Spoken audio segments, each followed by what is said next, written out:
자리입니다. 자, 특히 멀리 계신 국외 세종학당 분들을 이렇게 온라인상으로 뵙게 되니까 정말 참으로 반갑습니다. 자, 그래서 잠시 뒤에 제가 정식으로 인사를 드릴 테지만 지금은 간단히 접속 상태도 확인할 겸 대화를 나눠보도록 하겠습니다. 자, 제 목소리 잘 들리시나요? 세종학당 관계자분들? 네. 잘 들리시나요? 네. 아, 네, 반갑습니다. 네. 네. 지금 접속 상태가 괜찮은지 간단하게 대화를 좀 나눠보도록 하겠습니다. 지금 이곳은 오전 10시인데요. 아마 시차 때문에 각자 좀 시간이 달라지실 수 있을 것 같습니다. 보니까 이탈리아에서 접속하고 계신 분이 계신데요. 이탈리아의 그 빈첸자 학당장님. 네, 제 목소리, 안녕하세요. 예. 네, 안녕하세요. 예. 지금 그곳은 몇 시인가요? 여기 그러니까 새벽 2시, 거의 새벽 2시입니다. 네. 아, 새벽 2시요. 이렇게 늦은 시간에 이렇게 접속을 해주셔서 정말 감사드립니다. 예. 혹시 큰 영광입니다. 예. 걱정 마시고 큰 감사합니다. 영광입니다. 예. 네. 혹시 조금 졸립지는 않으신가요? 어떠신가요? 아니요. 좀 네. 잤어요. 준비 좀 네. 했습니다. 네. 네, 감사합니다. 예. 네, 감사합니다. 네, 그리고 멕시코 태픽 세종학당에서 접속해 계신 분도 계신데요. 윤상철 학당장님, 안녕하세요. 학당장님. 네, 안녕하세요. 윤상철입니다. 네, 반갑습니다. 아, 지금 여름 옷을 입고 계시네요. 아니 사실 겨울인데요. 아, 겨울입니까? 온화하다 보니 네. 이렇게 입고 있습니다. 네. 네. 아, 지금 이곳은 기온이 굉장히 많이 떨어지고, 좀 추운 날씨인데, 이렇게 세계에 계신 분들과 다양한, 모습을 볼 수 있었습니다. 자, 지금 우리가 자유롭게 대화를 나누는 사이에, 오늘 특강을 해주실 이어령 세종학당 명예학당장님께서 함께 자리를 해주셨습니다. 자, 그럼 본격적으로 특강을 시작하도록 하겠습니다. 오늘의 명사특강은 세종학당 재단의 출범을 기념하여 마련된 자리입니다. 뜻깊은 자리인 만큼 세종학당 명예학당장님이신 이어령님을 모시고 한국어와 한국 문화의 보급에 관한 생각을 들어보는 자리가 되겠습니다. 자, 이곳은 지금 서울 역삼동에 위치한 구글 코리아 본사입니다. 지금 여기에는 100명이 넘는 방청객들이 강의를 듣기 위해서 자리를 해주셨습니다. 그런데 이 특강에는 방청객분들 뿐만 아니라 멀리 계신 국외 세종학당 관계자분들을 그 구글의 실시간 화상 대화 시스템을 통해서 접속하고 계십니다. 자, 그래서 제가 사전에 좀 명단을 받았는데요. 한 분 한 분 소개를 해드릴 테니까 제 목소리가 잘 들리시면 손을 좀 흔들어서 인사를 해주시면 감사하겠습니다. 우선 이탈리아 베네치아 세종학당의 두루소 빈첸자 학당장님. 안녕하십니까. 네, 뵙겠습니다. 반갑습니다. 이어령 명예학당장님. 아주 네. 큰 영광입니다. 네. 인도네시아 자카르타 세종학당의 당종래 부원장님. 안녕하세요. 네, 안녕하세요. 네. 다음은 멕시코 태픽 세종학당의 윤상철 학당장님. 네, 안녕하세요. 반갑습니다. 네, 반갑습니다. 네. 뉴질랜드 오클랜드 세종학당의 최성길 학당장님. 네, 반갑습니다. 안녕하세요. 네, 반갑습니다. 베트남 호치민 세종학당의 호광수 교수님과 완 선생님. 안녕하세요. 여기 네, 베트남입니다. 필리핀 쾌존 세종학당의 김영미 학당장님. 안녕하세요. 반갑습니다. 이렇게 뜻깊은 자리에 반갑습니다. 감사합니다. 일본 오사카 세종학당의 박영혜 문화원장님. 안녕하세요. 반갑습니다. 네, 안녕하세요. 캐나다 오타와 세종학당의 임성희 선생님. 어디? 안녕하세요. 반갑습니다. 안녕하세요. 네. 네, 모두 반갑습니다. 네, 그리고 지금은 얼굴을 볼 수 없지만 유튜브에 접속하여 생방송으로 보고 계시는 분들도 계실 텐데요. 아쉽게도 한 분 한 분 소개해 드리지는 못하지만 열심히 경청해 주시기 바랍니다. 또 강의를 들으시면서 궁금한 것이 있으시면 댓글을 통해서 참여해 주시면 감사하겠습니다. 시간이 허락하는 한에서 질문에 대한 답을 드릴 수 있도록 하겠습니다. 자, 그럼 오늘 강의해 주실 이어령 명예학당장님을 소개해 드리겠습니다. 이어령 명예학당장님은 다들 잘 아시다시피 이화여자대학교 교수로 재직하셨고 초대 문화부 장관을 역임하셨습니다. 특히 1990년 문화부가 정부의 독립부처로 출발할 당시에 어문출판국 내에 어문과를 설치하여 국어가 교육의 대상에 머무는 것이 아니라 누구나 향유하는 문화가 되어야 한다는 국어 정책의 기본 방향을 설립하신 분이기도 합니다. 또 문화의 기본은 언어이고 민족의 기본은 국어라는 신념하에 문화부가 설립되자마자 국립국어연구원, 지금의 국립국어원이죠. 국립국어연구원을 설립하여 우리의 말과 글을 연구하고 발전시킬 수 있는 토대를 마련한 분이시기도 합니다. 현재는 신문인이자 문학평론가로서 활발한 문필 활동을 통해서 우리에게 감명하면서도 깊은 말씀을 전하고 계십니다. 자, 오늘은 한국말 속에 담긴 창조의 힘이라는 제목의 특강을 준비하셨다고 합니다.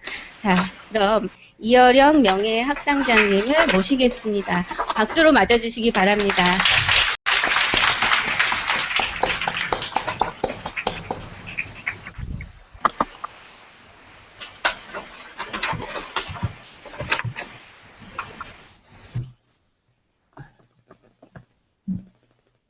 안녕하십니까. 이어령입니다. 많은 강연을 해봤지만 오늘같이 정말 뜻깊고 또 이 온라인, 오프라인 구별 없이 전 세계 그것도 우리나라 말을 함께 생각하고 이야기하는 이런 시간 가진 거 특별한 것 같습니다. 요즘 아시는 분도 있지만 80초, 8020, 이 80이라는 말을 많이 쓰는데 제가 금년에 제가 80살이거든요. 80이 됐어요. 만으로 80이 됐어요. 그렇기 때문에 80평생 누구하고 함께 살아왔나. 사실 제일 가까운 부인도 80년 함께 못 살았죠. 부모님도 함께 못 살았습니다. 먼저 돌아가시거나 또는 또 헤어져 있거나 여러 가지로 그 부모님도 자기 부인도 80년을 함께 못 사는데 국어와 함께 80년을 살아온 거죠. 그렇기 때문에 가장 친한 벗이고 태어나자마자 옹알이 할 때부터 우리말을 익히면서 여기까지 왔습니다. 그렇기 때문에 오늘 여러분들과 함께 한국말이 뭐냐 하는 것을 딱딱하게 말하지 않고 우리 생활 속에서 함께 생각하고 누리고 있는 그 말이 오늘 전 세계에 퍼지고 한국말을 배우려는 사람들이 많아지고 이런 시각에 한번 되짚어보자. 그래서 여러분들과 이렇게 만나게 된 겁니다. 되게 한국 사람들은요, 뭐 일 시작할 때 긴장을 풉니다. 딴 사람은 attention please 해가지고 뭘 하려면 attention, 긴장하라 그럽니다. 정신을 조여라 그러는데 한국 사람은 아주 중요한 일일 때 거꾸로요. 풀어라 그래요. 그러니까 그 입학시험 보러 가는 애들한테 너 정신 바짝 차려 이러는 부모들은 없고 너 맘 푹 놓고 쳐라, 맘 푹 놓으라 그러죠 보통들. 이렇게 뭘 하려고 하면 우리는 풀어라 그래요. 몸 풀어라, 숨 고르라. 우리 이 세종학당도 이 세종대왕 때문에 항상 엄숙하신데 그러지 마시고 이 세종대왕이 참 가까우신 내 친구도 내 이웃이고 우리 할아버지다. 이렇게 생각하고 들어야 어깨의 힘이 풀어진다. 그래서 오늘 이야기의 첫 순서는 세종대왕에 대한 조크, 농담으로부터 시작을 하자. 이 세종학당에서. 그 제 농담이 아니고 여러분들 잘 아시죠? 외국 사람으로 한국말 참 잘하는 대사가 한 분 있었죠? 여자 대사. 바로 직전 대사입니다. 스티븐스. 우리나라로 신문경인가 그래요. 아주 한국말 잘합니다. 이 사람이 무슨 농담을 하느냐 그러면 아메리카, 그러니까 미국을 발견한 게 한국 사람이라는 거예요. 들으셨죠? 한국 사람이에요. 그래 사람들이 의아해서 뭐 콜럼버스 이전에 뭐 바이킹들이 갔다 이런 얘기 들었는데 한국 사람이 이렇게 요즘 뭐든지 이렇게 한국 사람이 먼저라고 하는데 아니 미국까지도 한국 사람이냐 그랬더니 그 스티븐스 얘기가 맞다 이거예요. 왜냐하면 아메리카라는 말이 어떻게 생겼냐. 신대륙을 발견한 게 한국 사람인데 이름을 지어야 할 텐데 세종대왕께 갔다는 거죠. 큰 대륙 하나를 신대륙 발견했는데 이름을 하나 지어주세요. 그러니까 아무렇게나 줘. 그래서 아메리카가 됐다는 거야. 그러니까 옆에 있던 한국 사람이 하나가 있다가 또 세종대왕 보고 그 위에도 큰 땅이 하나 있는데 그것도 우리가 발견한 건데요. 그게 카나다예요. 카나다 지금. 그건 카나다 순으로 해라. 그래서 카나다가 해야 돼. 정말 그냥 웃기는 얘기를 듣기 쉽지만 말이라는 게 뭐냐. 아무렇게나 저 하고 아메리카 아무 관계가 없는데 비슷하다는 거죠. 말이라는 건 이 소리예요. 소리. 그리고 아까 얘기한 것대로 카나다 사실상 푸트크 음원 또 쌍디귿 쌍디귿 이런 거 외국 사람 구별 안 하거든요. 그렇기 때문에 말이라는 것은 소리다. 그러니까 우리는 어떤 세상에서 사느냐 그러면 흙으로 된 세상. 여러분들이 발 딛고 있는 흙이라고 하는 것에서 나라라는 게 생겨서 국토라고 하지 않습니까? 그런데 한국 사람은 세계 어떤 나라와 다른 소리를 가지고 있다는 거예요. 음성을 가지고 있다는 거죠. 말을 가지고 있다는 거예요. 소리. 소리의 땅이 있다는 거죠. 흙으로 된 땅하고 소리로 된 땅, 소리로 된 나라가 있다는 거예요. 하나가 국토, 하나가 국어다. 우리가 국토를 떠나서는 살 수 있어요. 외국에서 얼마든지 살 수 있지만 우리나라 말, 소리, 3살 때 배운 우리의 최초의 옹알이 하면서 의하고 태어날 때의 그 발성, 그 소리에서는 못 떠난다는 거죠. 근데 그 소리에는 아주 특성이 있기 때문에 한국말이 뭐냐 하면 아까 얘기한 것처럼 우리의 독특한 말, 소리의 차이로 만들어지는 한국말. 그렇기 때문에 여러분도 언뜻 들었을 때는 뭐 당연한 소리 같지만 그렇지 않아요. 외국 사람이 한국말 아무리 잘해도 아까 심은경, 스티븐스 같은 정말 우리나라 말처럼 그 네이티브처럼 말하는 그러한 사람도 말하면 아주 서양 사람이라는 걸 알죠. 절대 못 벗어나요. 내가 영어로 얘기하는 거, 영어 발음 절대로 그 네이티브의 발음하고 다르죠. 그러니까 의미 이전에 이 소리라는 게 얼마나 중요하냐. 그런데 우리는 처음부터 이런 소리 해서 안 됐지만 너무 세종대왕이 한글을 위대한 글자를 만들어 주셨기 때문에 말하고 글자 이걸 혼돈해가지고 한글 사전이라고 그러고 또 한글 학교라고 그러고 일본에서도 한글 강좌라고 그러고 세상에 알파베트 강좌라는 얘기 들어보셨어요? 글자하고 말하고는 아무 솔직한 얘기로 아무 관계 없는 거예요. 우리 한글 만들기 전에 한국말 있었잖아요. 아니, 훈민정을 왜 만드셨어요? 나라 말씀이 중국과 다르다. 그래서 내가 한글을 만들었다. 그러니까 우리나라 말이 먼저고 거기에 한자로는 표현할 수 없는 우리 소리를 적기 때문에 훈민정음을 만들지 않을 수가 없었다. 한자가 만약 우리 소리까지도 다 적을 수 있었다면 한글 만드실 필요 없다.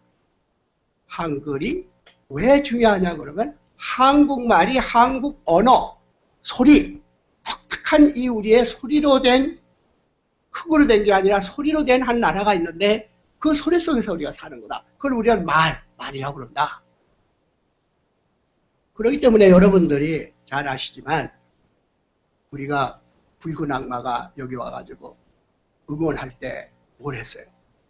무슨 다른 말 할 것 없이 그냥 대한민국 하면 전 대한민국 사람들이 4천만 붉은 옷 입고 전부 나와서 응원했어요. 월드컵을 통해서 내가 한국인이다. 우리가 같은 형제들이다 하는 것을 느꼈던 것은 대한민국이라는 흔한 우리의 국호, 코리아라고 하는 대한민국이라는 말이었죠. 그게 어떻게 우리의 동지성을 주느냐? 가만히 보십시오. 대한민국 그러잖아요. 가라지 써요. 대한민국 그래요.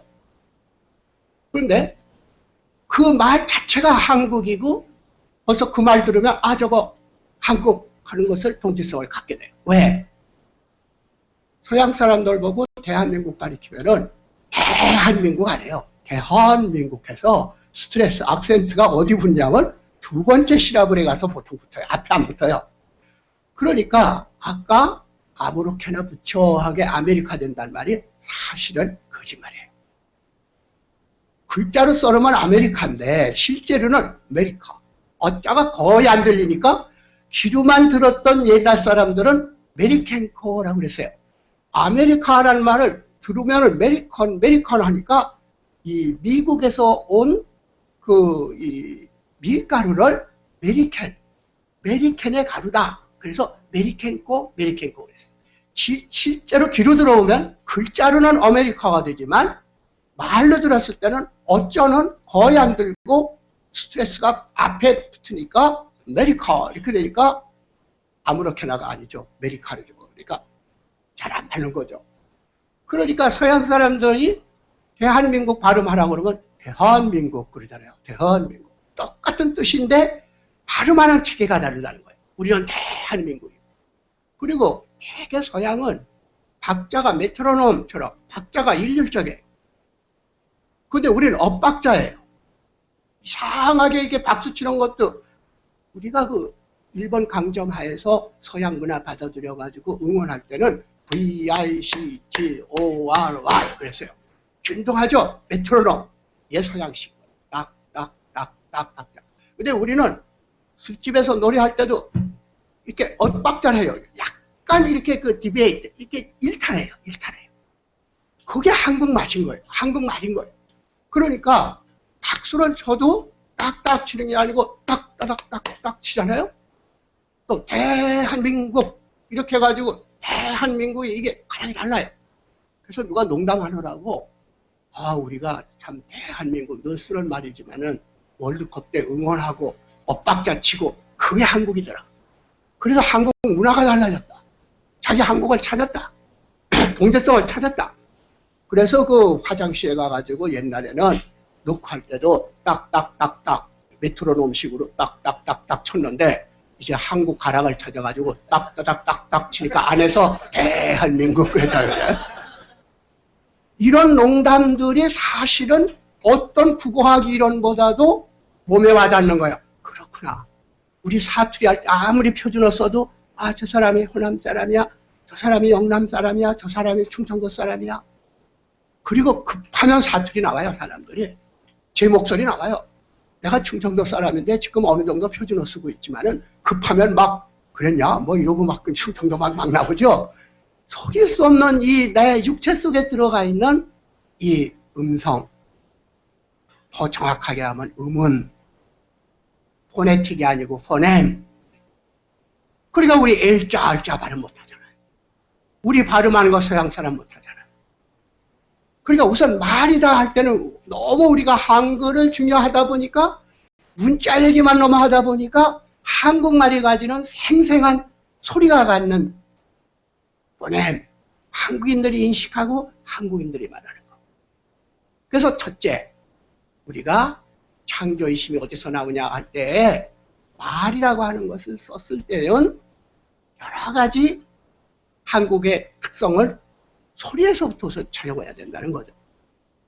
그렇기 때문에 사실상 이 지상에는 약 3,000개의 언어가 사라졌어요. 사라지고 있어요. 그리고 3,000개의 언어가 지금 살아남았는데 이것이 금세기 말 가면은 90%가 사라진다고 그래요.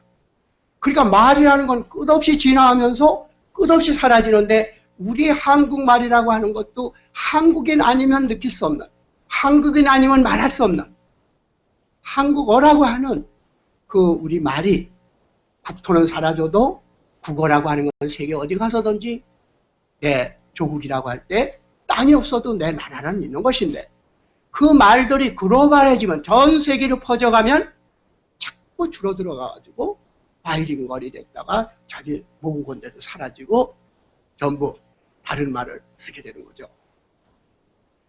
그렇기 때문에 지금 말은 점점 제 나라 말을 찾아가는 쪽하고 제 나라 말을 상실해가는 쪽이 있는데 한국은 어떠냐? 정말 놀랍게도 우리가 뭐 경제적으로 10위권에 들었다 뭐다 하지만은 사실 그동안 한자에 먹히고 또 일본어에 먹히고 그리고 이 영어 글로벌한 외국어에 그 먹히면서 점점 우리 영역이 쫄아들고 좁아졌었는데 지금까지.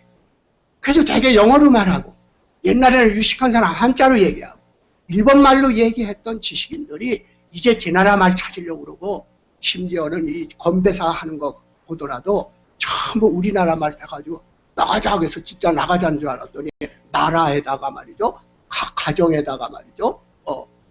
자기. 그러니까 이 축배를 나라를 위해서 가정을 위해서 나를 위해서 나가자. 그래서 철학이 들어있잖아요. 국가주의가 아니에요. 가정만주의가 아니에요. 또 나만이 아니에요.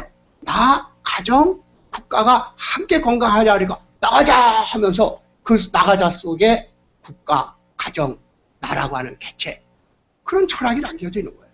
그런 좋은 능력이 옛날에 없었다 이거예요. 좀 한자로 했거나 이런 걸 생각해보면 오늘 우리가 이 자리에서 한국말을 얘기하는 건 여러분들 아무렇지도 않지만 나는 눈물이 난다. 왜? 일제시대 때 한국말을 쓰면은 벌을 썼어요. 이런 표를, 딱지를 전부 나눠줬어요. 10개면 10개씩 나눠줘가지고 한국말을 쓰면 조생거라고 그랬어요. 일본말 안 쓰고 조생거를 쓰면 후다! 표 내놔라서 표를 뺏어라. 그러니까 전부 10개씩 줬으니까 뺏기면 점점 뺏겨서 제일 표를 적게 가진 사람이 이 변소, 화장실 청소를 기획하게 돼요. 그러니까 혈안이 돼가지고 한국말 쓰는 사람을 한국인들이 우리 어린애들이 철없으니까 천목을 본 거예요. 그 표 안 받기려고 말 못하는 사람 절대로 또 한국말 안 쓰죠. 그 표는 뺏어야 되겠고 이런 거 회복해야 되니까 변속관 뒤에 숨어있다가 오면 악 하면 애들이 아이고 뭐니 하면 표 내놔라 이거예요. 아이고 뭐니가 왜 한국말이냐. 감탄하고 아이고 뭐니 한 건데 아이고 어머니 아니냐 이거예요. 아이고 어머니라고 하는 배낼 때 배운 우리의 감탄사가 뜻없이 나오는 아이고 어머니라 소리가 조선말, 한국말이고 한국말을 썼다고 그래서 나도 모르게 나오는 감탄사가 그것이 죄가 돼서 다른 건 그만두고 그래도 무의식적으로 말하는 한국말 자체가 벌을 받는 그런 억압된 속에서 한국말을 쓸까 봐서 전전긍긍하던 사람이 그 한국말을 가지고 지금 글을 쓰고 대책이 뭐 영어, 독일어, 불어, 러시아 말로 쫙 번역되면 그 사람들이 또 원저자한테 물어오는 거예요. 이건 뭐라고 하면 되냐. 그건 너희 나라 안에 그런 거 없지. 이렇게 써라. 막 이렇게 하죠. 그러니 우리말을 쓰면은 벌을 받았던 사람이 당대에 우리나라 말로 전 세계 베스트셀러를 책을 내고 있다. 눈물겨운 거다. 그래서 도대체 그 한국말이라는 게 뭐냐? 여러분들은 태어나면서부터 거저 배운 말이기 때문에 학원에서 배운 말이 아니기 때문에 우리말을 알기 우습게 알고 인터넷 같은 데도 보면은 멀쩡한 말 갖다가 무슨 크크크 발음도 안 되는 기억기 하고 크크크 하고 흐흐흐 하고 그 인터넷 보면은 그 무슨 말인지 모르겠어요. 보면은 축하한다도 축하 이러고 나쁘다는 게 아니에요. 말은 변하는 거예요. 근데 여러분들은 그렇게 편안하게 아무렇지 않게 쓰지만은 우리는 글자 하나 쓰고 말 하나 할 때 피와 눈물이 섞여 있는 것이다. 그렇기 때문에 여러분들이 모르는 한국말이라는 게 뭐라를 잃어버렸기 때문에 상실했었기 때문에 유난히도 한국말에 대한 사랑 남한테는 당연한 것이지만 우리한테는 아픔과 그리움과 그리고 자랑스러움과 컴플렉스, 여러 가지 감정이 뒤엉킨 것이다.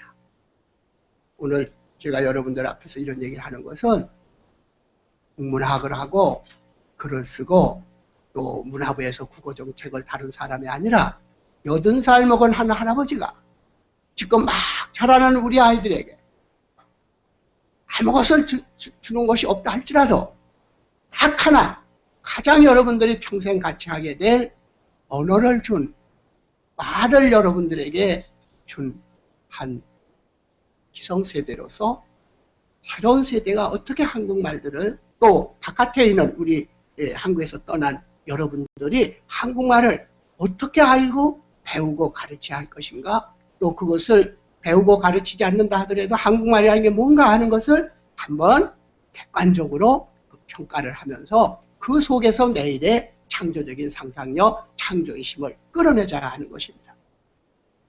아까도 얘기를 했지만은 이 말에는 소리라고 그랬는데 그 소리로 된 것이 오노마토피아라고 그래요. 오노마토피아라는 것은 의성의태어인데 말의 기본은 의성어에서부터 생겼어요. 어려운 뻐꾹뻐꾹 우니까 뻐꾹이잖아요. 영어의 쿠쿠, 쿡쿡 하고 우니까 쿠쿠쿠가 되는 거예요. 그래서 말의 시작은 소리에서 됐는데 사실 소리하고 의미하고는 관계가 없어요. 우리는 산이라는 서양에서 마운틴이 그러면 왜 산을 산이라고 했는지 그건 아무도 그 동기, 일정한 그 인과가 없어요. 자의성, 아비트레이라고 하는데 소시오로 같은 사람들. 그런데 사실은 그렇지 않는 거예요.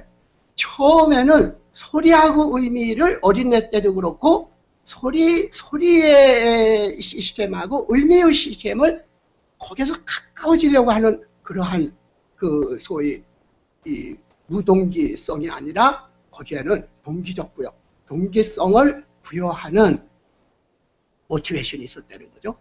그렇기 때문에 한국말을 하려면은 전 세계 사람이 한국어의 특징을 뭐라고 그러냐면 한국어에는 의태어 의성어가 많다. 특징 제일 어느 나라에 비해서 한국 사람들이 가장 특징적인 것은 오노마토페어, 의성 의태어를 다른 나라 사람들보다 훨씬 다르게 쓴다.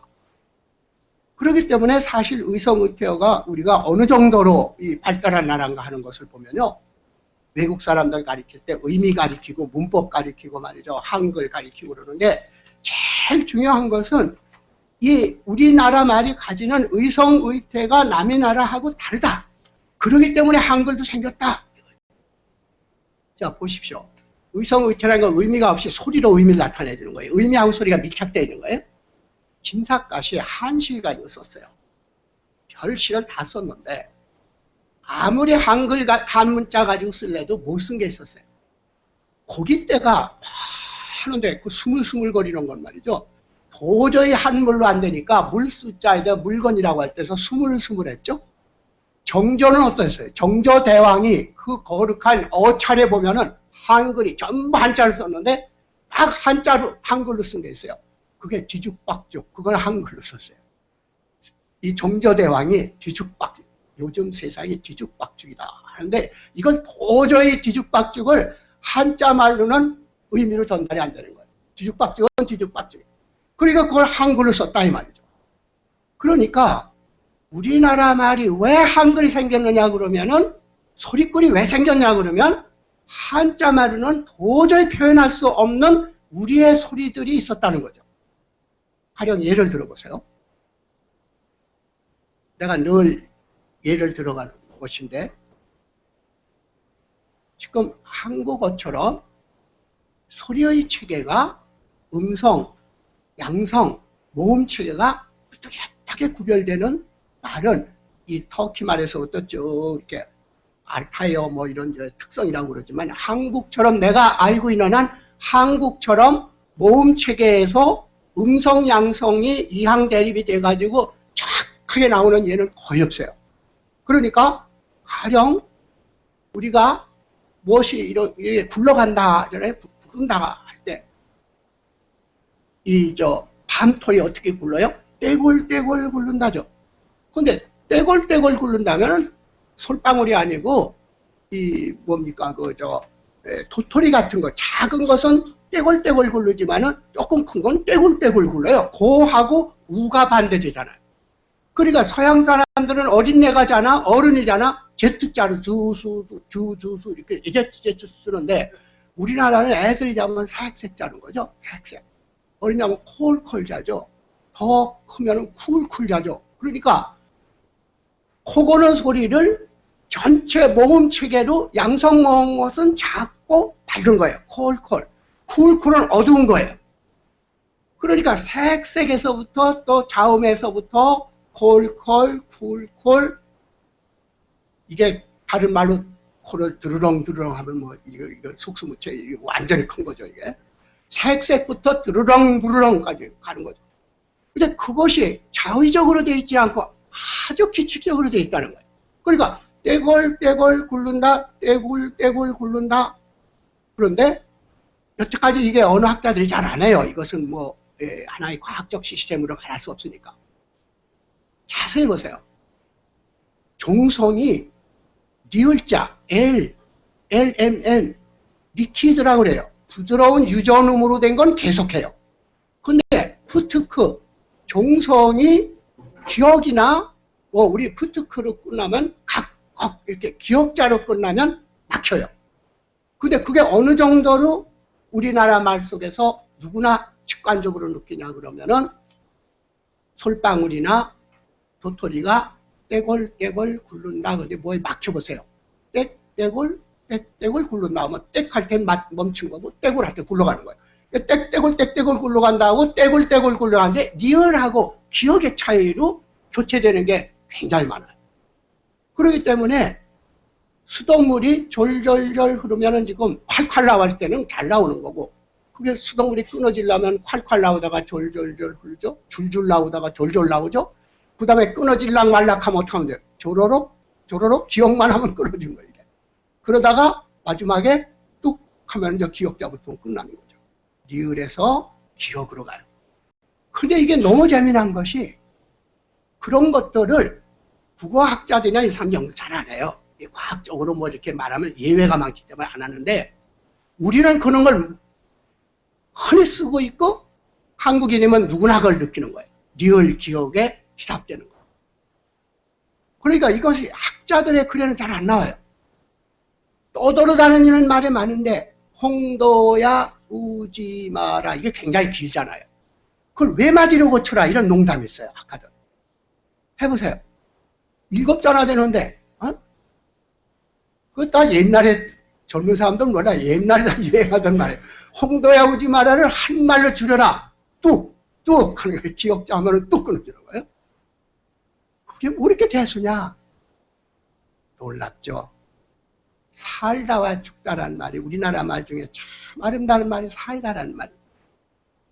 그러니까 국어 사랑이라고 그래서 덮어놓고 내 나라 말이 아니라 우리나라 말의 살다처럼 다양하고 살다처럼 우리들에게 가슴에 와서 닿는 말들이 참 드물어요. 영어, 불어, 일어, 책도 읽고 내가 많이 해보지만 한국말에 살다는 말은 참 특이합니다. 살다의 반대말은 죽다죠. 살은 리을이고 죽다는 기억이에요.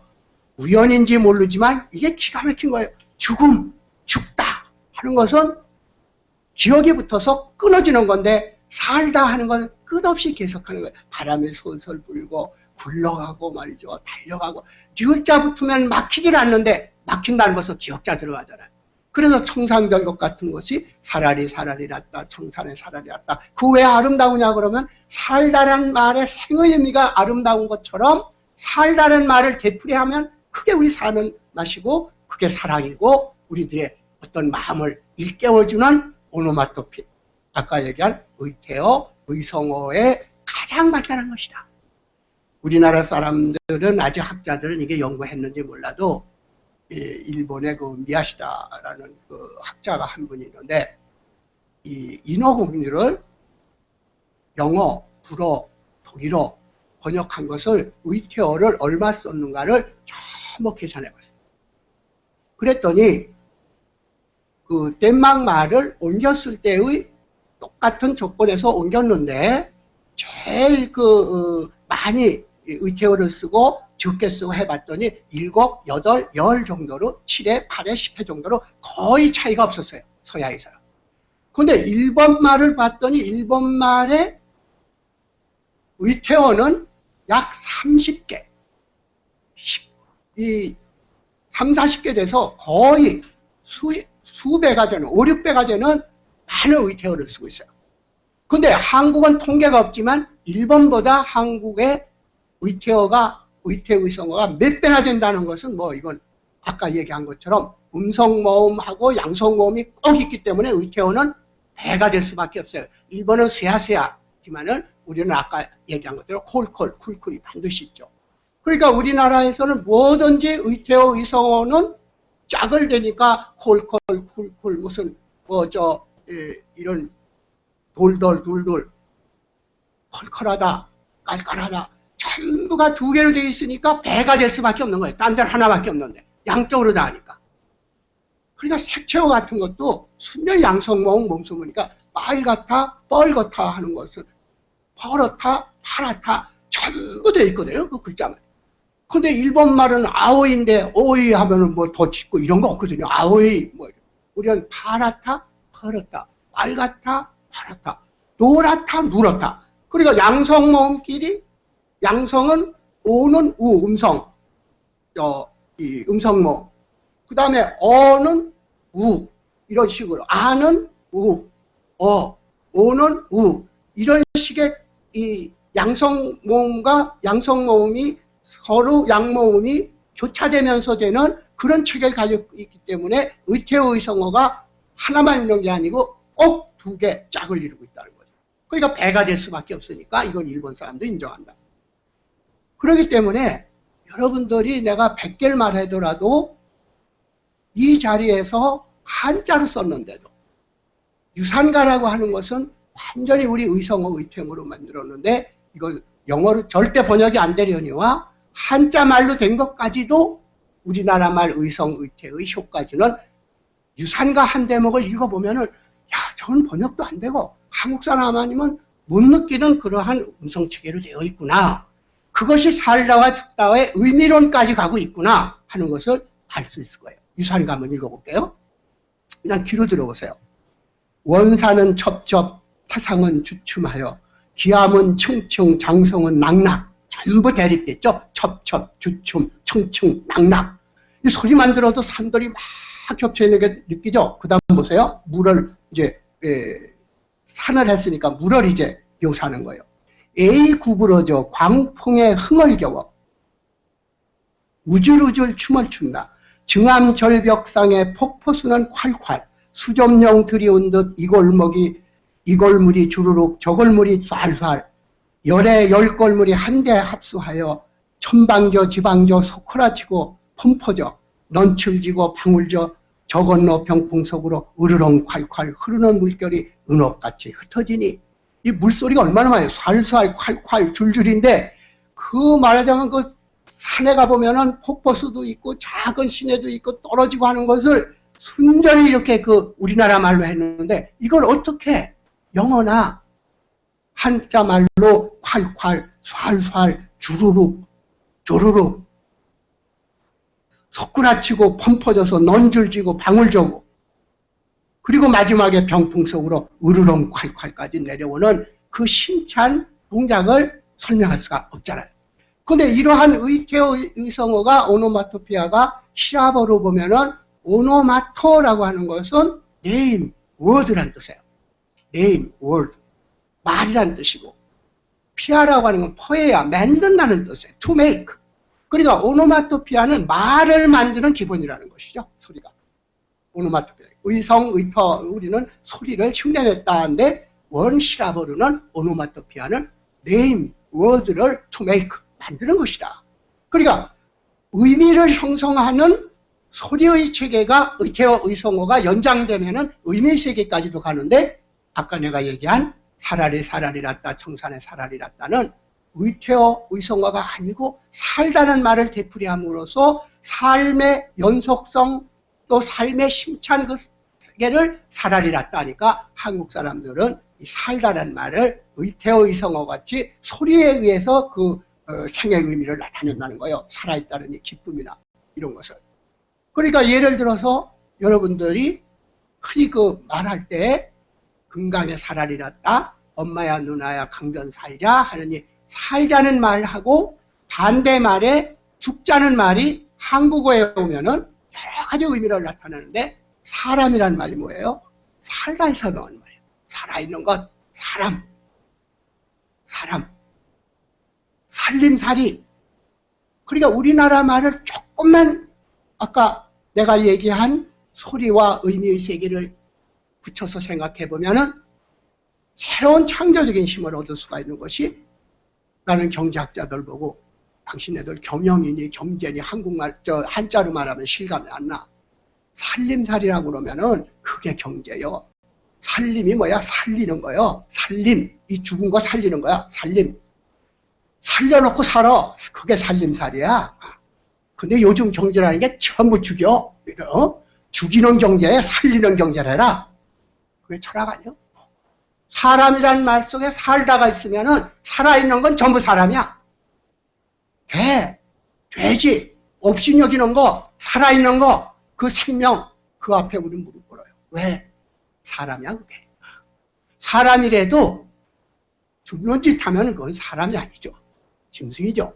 근데 우리는 자연이나 모든 것을 사람이라고 했을 때 인간을 자연으로부터 떼낸 게 아니라 살아있는 것이 그 중에 최고가 사람이기 때문에 사람이라는 말 속에는 자연 모든 것 생명을 다 끌어안는 말이야. 나는 지금 영어가 잘못되고 우리말이 좋다는 얘기 아니에요. 우리말의 특성이 있듯이 영어의 특성이 있기 때문에 영어를 배우고 우리나라를 배우면 두 가지 특성이 정말 글로벌한, 서양에 없는 게 한국에 있고 한국에 없는 게 서양에 있을 때 바이링갈로 양쪽을 하게 되면은 우리는 이대로 넓은 진짜 글로벌한 세계에 산다는 거죠. 한쪽 세계가 아니라. 그렇게 두고 보면은 사람이라는 말인데 영어는 뭐라고 그래요? 호모, man. 이것은 사람은 뜻이라 고요. 훨씬 좁아서 남자를 뜻하는 것이 남자. 그렇기 때문에 서양 말에는 엄격한 의미에서 사람이라는 말이 없어요. 여러분도 어원사전 전부 찾아보세요. 젠다를 뜻하는 거예요. 호모라는 건 남자예요. 그게 프랑스에도 옴무, 팜무. 그러나 인간할 때도 또 옴무예요. 사실 우리나라에서는 여성평등 말하지 않아도 평등되기 쉬운데 서양에서는 힘들어요. 왜?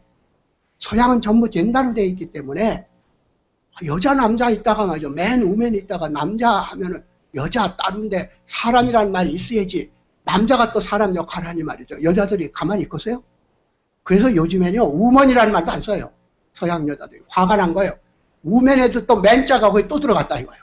그래서 우민이라고 하자. 그 맨이라고 하지 말고 우민이라고 하자 하는 사람도 있고.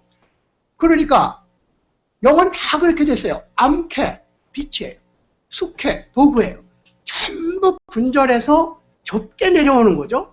우리는 합쳐가지고 넓게 들어가니까. 우리는 개 하면은 숙캐, 암캐 싸움하지 않아도 되는데 서양에는 숙캐, 암캐가 만나 싸우는 게 또 빛이 있으면은 도구하고 빛하고 뭐가 있어야 되는데 또 숙캐가 그냥 개가 되는 거예요. 참 영어 우습죠. 네. 그러니까 말이죠. 인간은 만물의 척도다. 만물의 척도다고 유명한 시랍에 이거 모르는 사람 없죠? 영어로 해놓으세요. 난리가 나는 거예요. Man is measure. 하나 사람이라는 게 척도다 그러면 아무 일이 없는데 Man is measure 할 때는 measure가 measure라는 게 하는 것이 자니까 남자가 척도다 그러니까 여자들이 가만히 안 있어요. 아니다. 인간이 척도다가 아니고 남자가 척도를 들으니까 그때 그 말을 시랍에서 한 말을 여자가 척도다. 뭐가 남자가 니들이 기준이야. 실제로 책이 나왔어요. 여자가 척도다 하는 게 나오는 거예요. 근데 우리는 쉽게 남자를 보지 않고 남자 여자의 인간이 만물의 척도다라고 쉽게 받아들이는데 영어권에서는 남자가 만물의 척도다. 남자가 기준이다. 아니다. 여자가 기준이 돼야 된다. 이 싸움이 일어나게 되는 거예요. 이건 아주 우스운 얘기는 day and night. 낮과 밤이 있죠.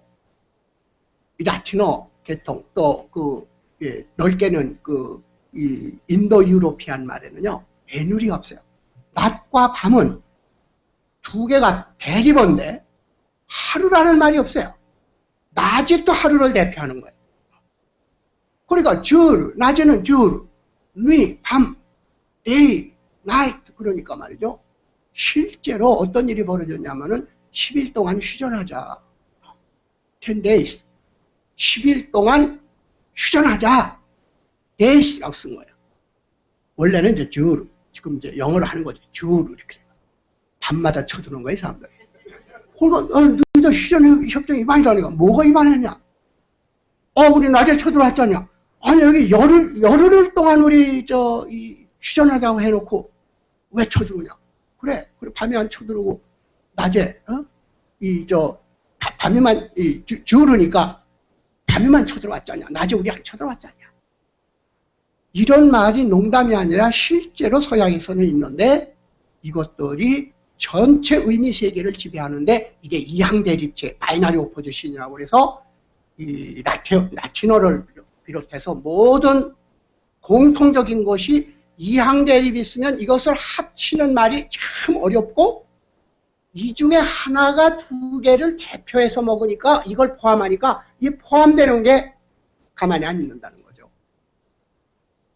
근데 우리는 낮밤이 있고 하루가 있으니까 싸움할 필요가 없어요. 근데 접적은 낮밤 해놓고 또 낮이 하루가 되는데, 이것은 보통 용어에는 서양에서는 논리적으로 대립되는 것을 합치는 말이 참 힘듭니다. 융합하기가 아주 힘들어요. 근데 아까 얘기식으로 한국 사람은 죽다, 살다, 이 대립어가 있는데, 이 두 가지가 이렇게 합쳐지거나 뭐 했을 때 서양하고 아주 다르게 죽다와 살다를 보고 그것들이 어떻게 나중에 합쳐지고 하느냐, 이런 모순을 보면은 아까 내가 한국말 속에 창조의 힘이 있다는 것이 거짓말이 아니다. 자, 듀얼은 계속한다고 그랬어요. 기억은 스탑한다고 그랬어요. 살다는 계속 살아가는 거예요. 죽다는 끊어지는 거라고 그랬어요. 하나는 긍정, 하나는 부정해. 하나는 밝음, 하나는 어둠이에요. 이것이 전부 짝을 이루고 있는 건 똑같아요. 우리도 바이너리 오포지션이고 차이가 의미를 만드는 건 사실인데, 이것을 합치려는 경향과 이것을 더욱 극한해가지고 대립을, 차이를 강조하는 두 가지 시스템 속에서 한국은 융합하고 결합하려는 쪽이 훨씬 서양 말보다 쉽게 돼 있다는 거예요. 가령 나가고 들어오다. 이건 세계 어디든지 내외니까 안 박히니까 나가고 들어오다는 건 반대말입니다. 나가다, 들어오다.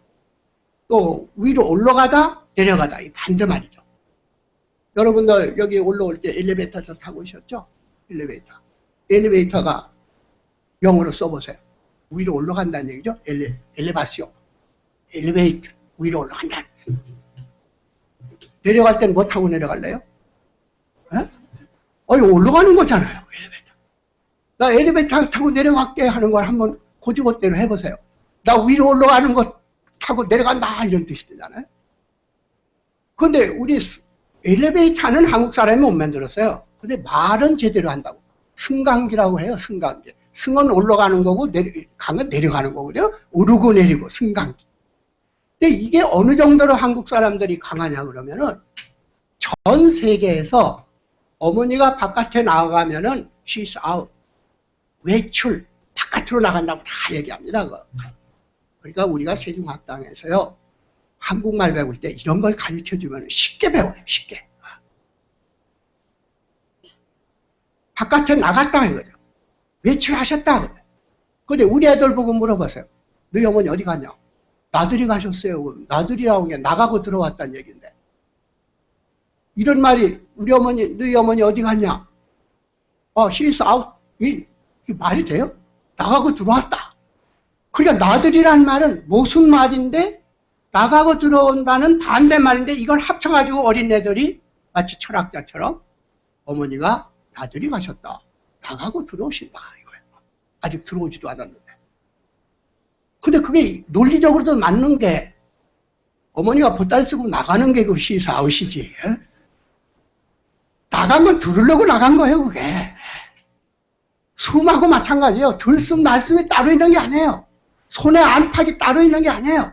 하나로 되어 있는데 인간이 이것을 대립으로 보는 것이죠. 뗄 수가 없는 거예요. 어머니가 나간다는 것은 두른다는 것을 의미하는 거예요. 그러니까 나가고 두른다니까 나들먹, 나들이 전부 반대말을 결합시켜요. 한국 사람들. 승강기. 이것이 서양에서 보면은 저건 말도 아니다. 흑이면 흑이고 백이면 백이지 흑이고 백이란 말이 어디나 세상에. 근데 실제로 그런 게 있거든요. 숫자적으로는 없어도 수학적으로는 없어도 논리적으로는 없어도 세상 살아갈 때 두 개의 모순하는 게 합쳐진 것이 나눠진 것보다 더 많아요. 여러분들이 친한 친구를 길에서 만났어요.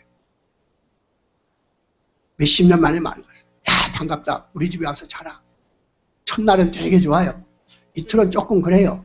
3일 되면 얘가 왜 안 가나 그러죠. 이게 인간이에요. 그 엄마는 얘 아직 안 갔어요? 아직 안 갔더라. 와보니까 보따리가 없는 거예요. 얘 갔어? 엄마? 그래. 인사 못하고 간다고 그랬어. 어이구 시원섭섭하네. 안 그래요? 여기 영어권 영어 말하는 네이티브들 있어요? 이런 때 뭐라 그래요? 시원 아니면 섭섭 두 개밖에 없어요. 근데 우리 시원섭섭이라는 말이 있단 말이에요. 가령 엇비슷하다. 엇비슷하다. 이 말도 참 외국에는 없는 거예요. 비슷하거나 다른 것이지. 엇비슷한 엇은 다르고 비슷은 같은 거니까. 야 이게 뭐냐? 갖고 다르네? 이게 이런 건 말이 안 되는 거예요. 서양에서는 논리적으로. 근데 실제로는 엇비슷한 게 참 많아요. 왜?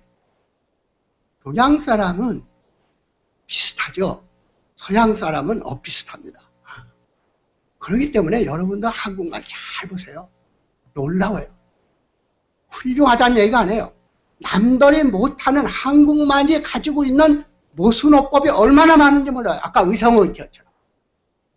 잘하다, 잘하다, 못하다. 자, 합쳐보세요. 잘못하다. 뭐 있죠? 네. 잘하다, 서양은, 외국은 잘하다, 못하다 두 개밖에 없어요. 근데 우리는 잘하다, 못하다 합쳐서 잘못하다가 있죠. 네, 중간에. 버리다, 버린 거 이거. 두다, 킵한 거예요. 버려, 두다. 버리다, 두다, 버려, 두다. 시원하다, 섭섭하다, 시원섭섭하다.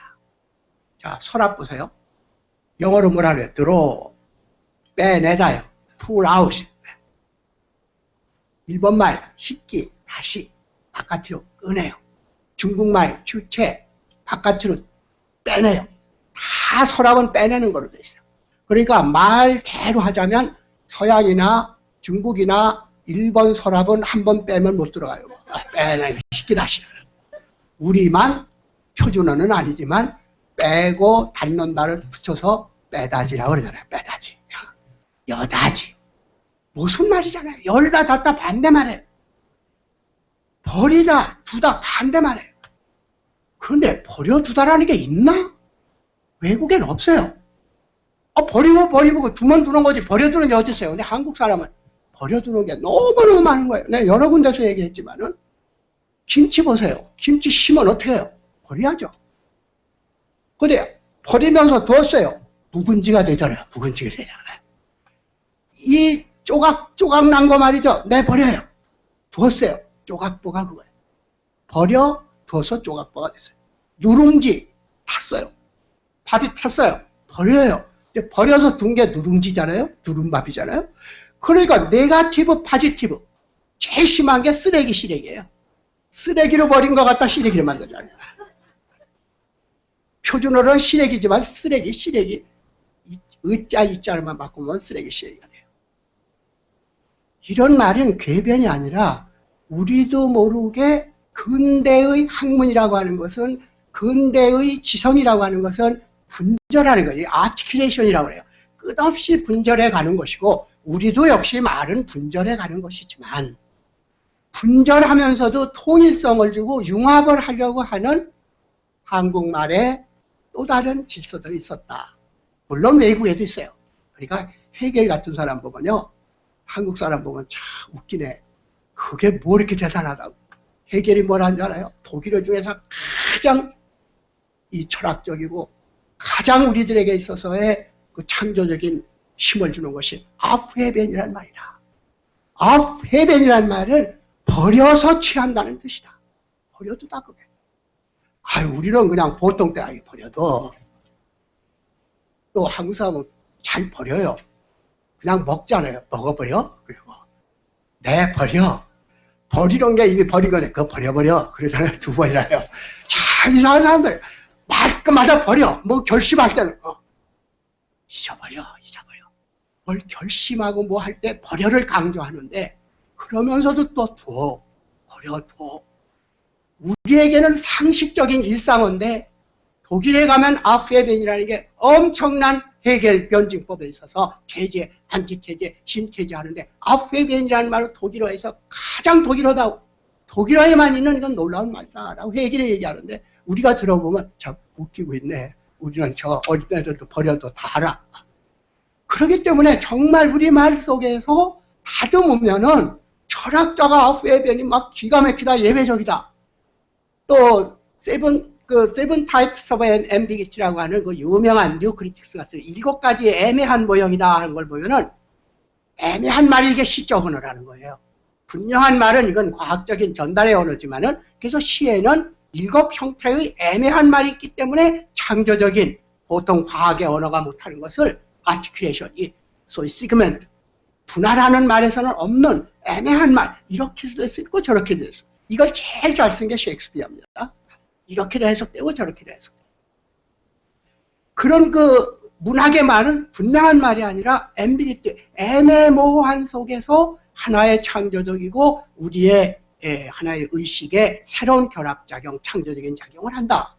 그때 예를 든 게 템퍼. 템퍼라고 하는 건 영어로 보면요. 기분이 막 좋아지는 것도 템퍼라고 그러고 기분이 가라앉는 것도 템퍼라고 해요.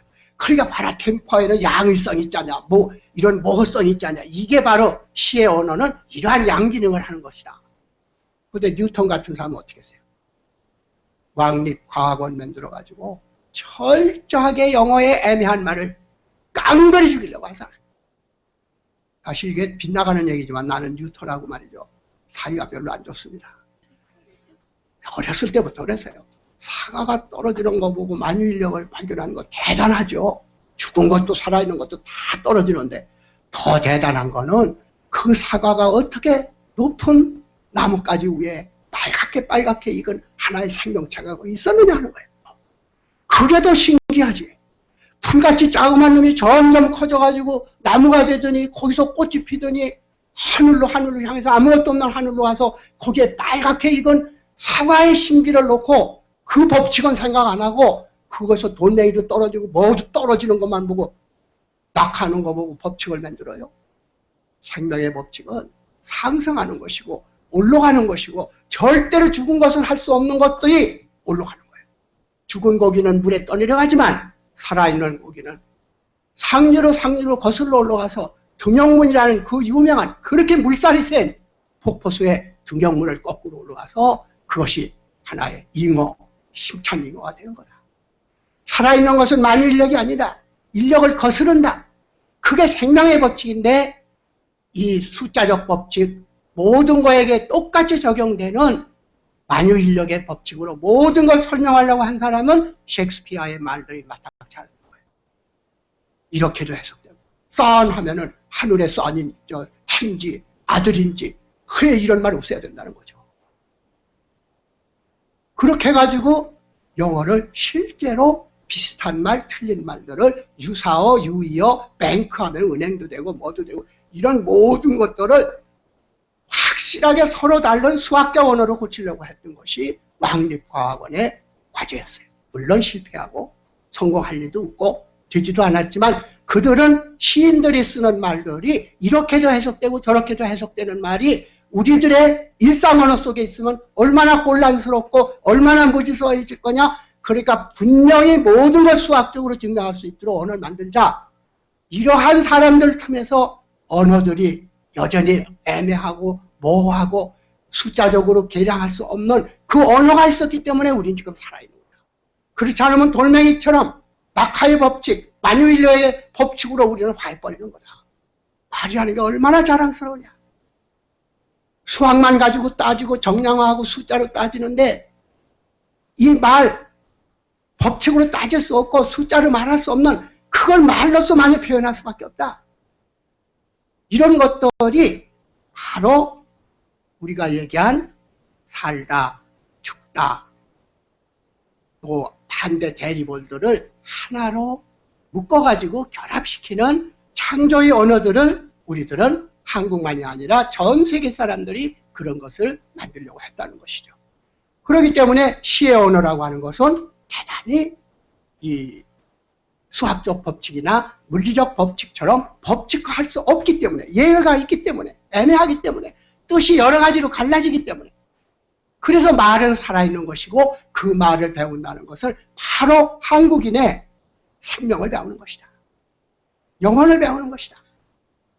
숫자로 따질 수 있는 수출에서 뭐 몇만 불 나갔다. 숫자로 따질 수 있는 거. 그건 물질화된 것이다. 숫자로 따질 수 없는 걸 뭘로 배우나? 말로 배울 수밖에 없다. 여러분들 요즘 싸이 춤이 말이죠. 11억, 12억 다운받았다고 그럽니다. 그러니까. 생각해보세요. 무역해가지고 나가는 우리 상품들, 숫자화할 수 있고 정량화할 수 있지만 싸이 춤이라는 게 왜 12억을 나갔는지 설명해보세요. 못하죠. 그 싸이의 춤에는 한국 춤 아니죠. K-팝이라고 그러잖아요. 그거 우리 팝 아니잖아요. 서양 거예요. 그런데도 서양 사람들이 K-팝에서만 느끼는 어떤 것이 있다는 거. 그게 뭐겠어요?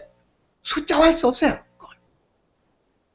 내가 늘 얘기했지만은 서양은 디지털, 아날로그 두 개를 갈라요. 디지털, 아날로그. 그러니까 디지털에서 생겨나는 사이버 세계하고 아날로그에서 일어나는 아날로그의 세계는 완전히 단절되어 있다시피 했어요.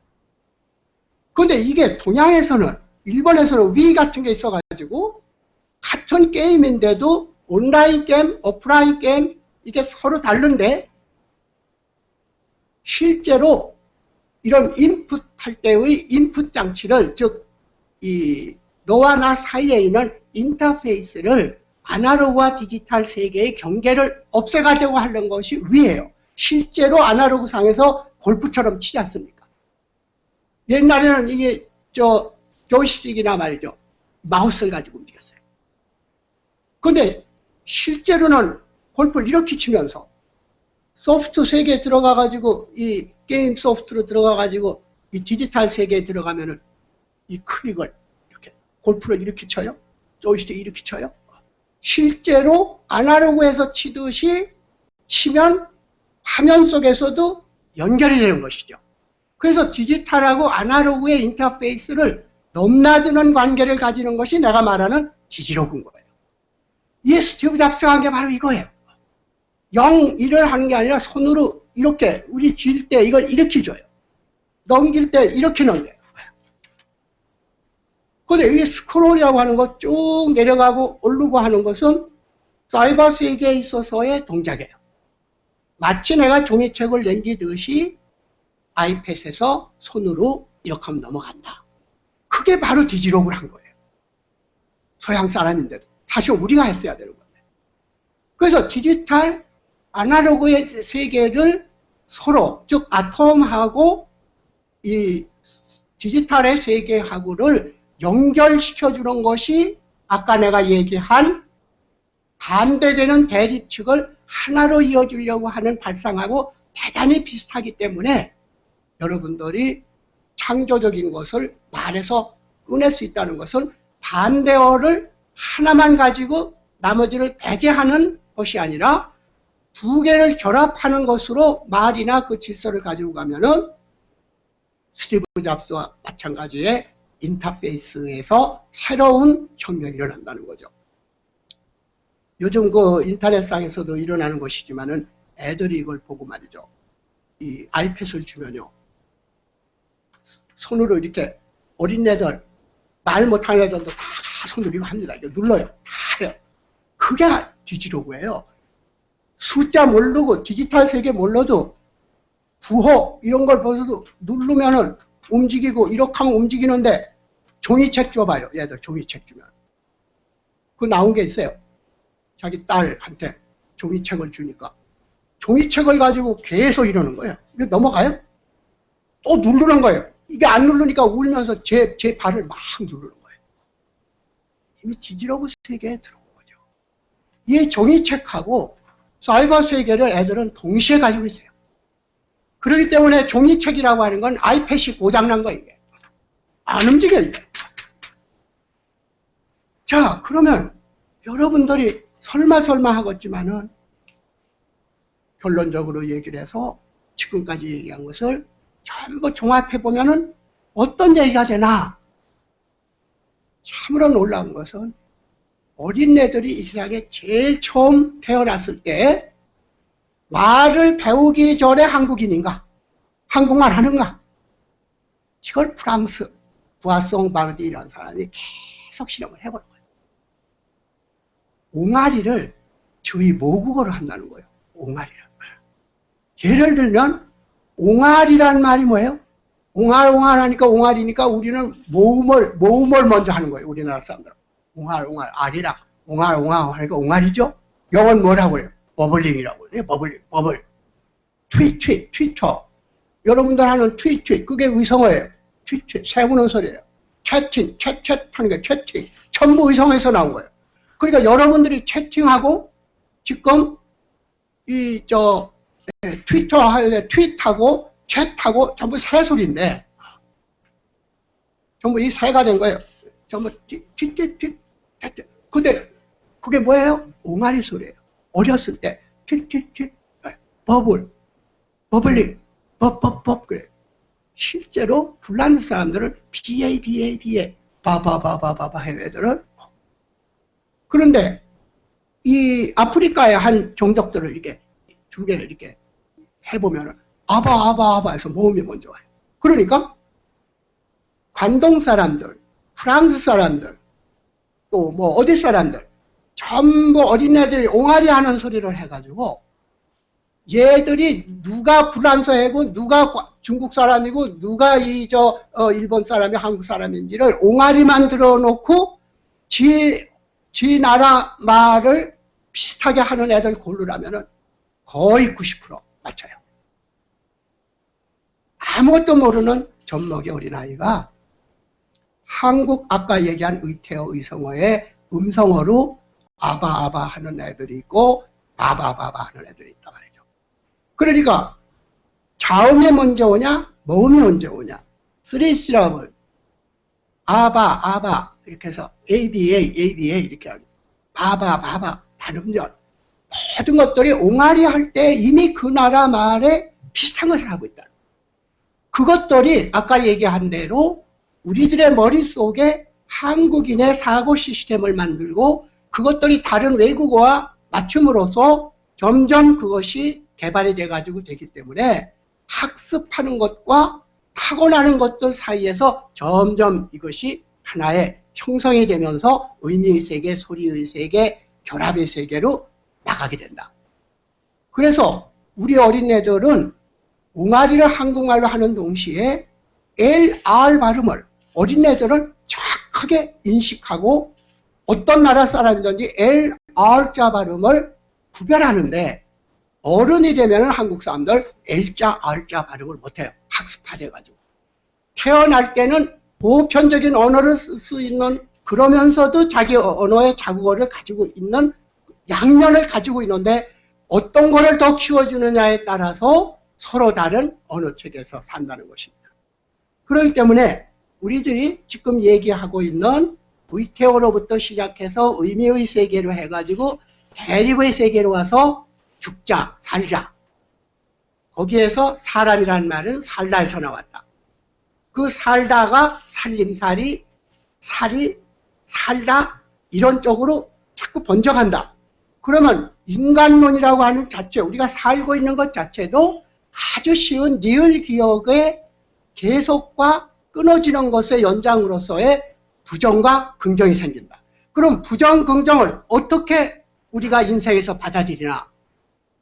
여기에도 놀라운 진실들이 있다는 거예요.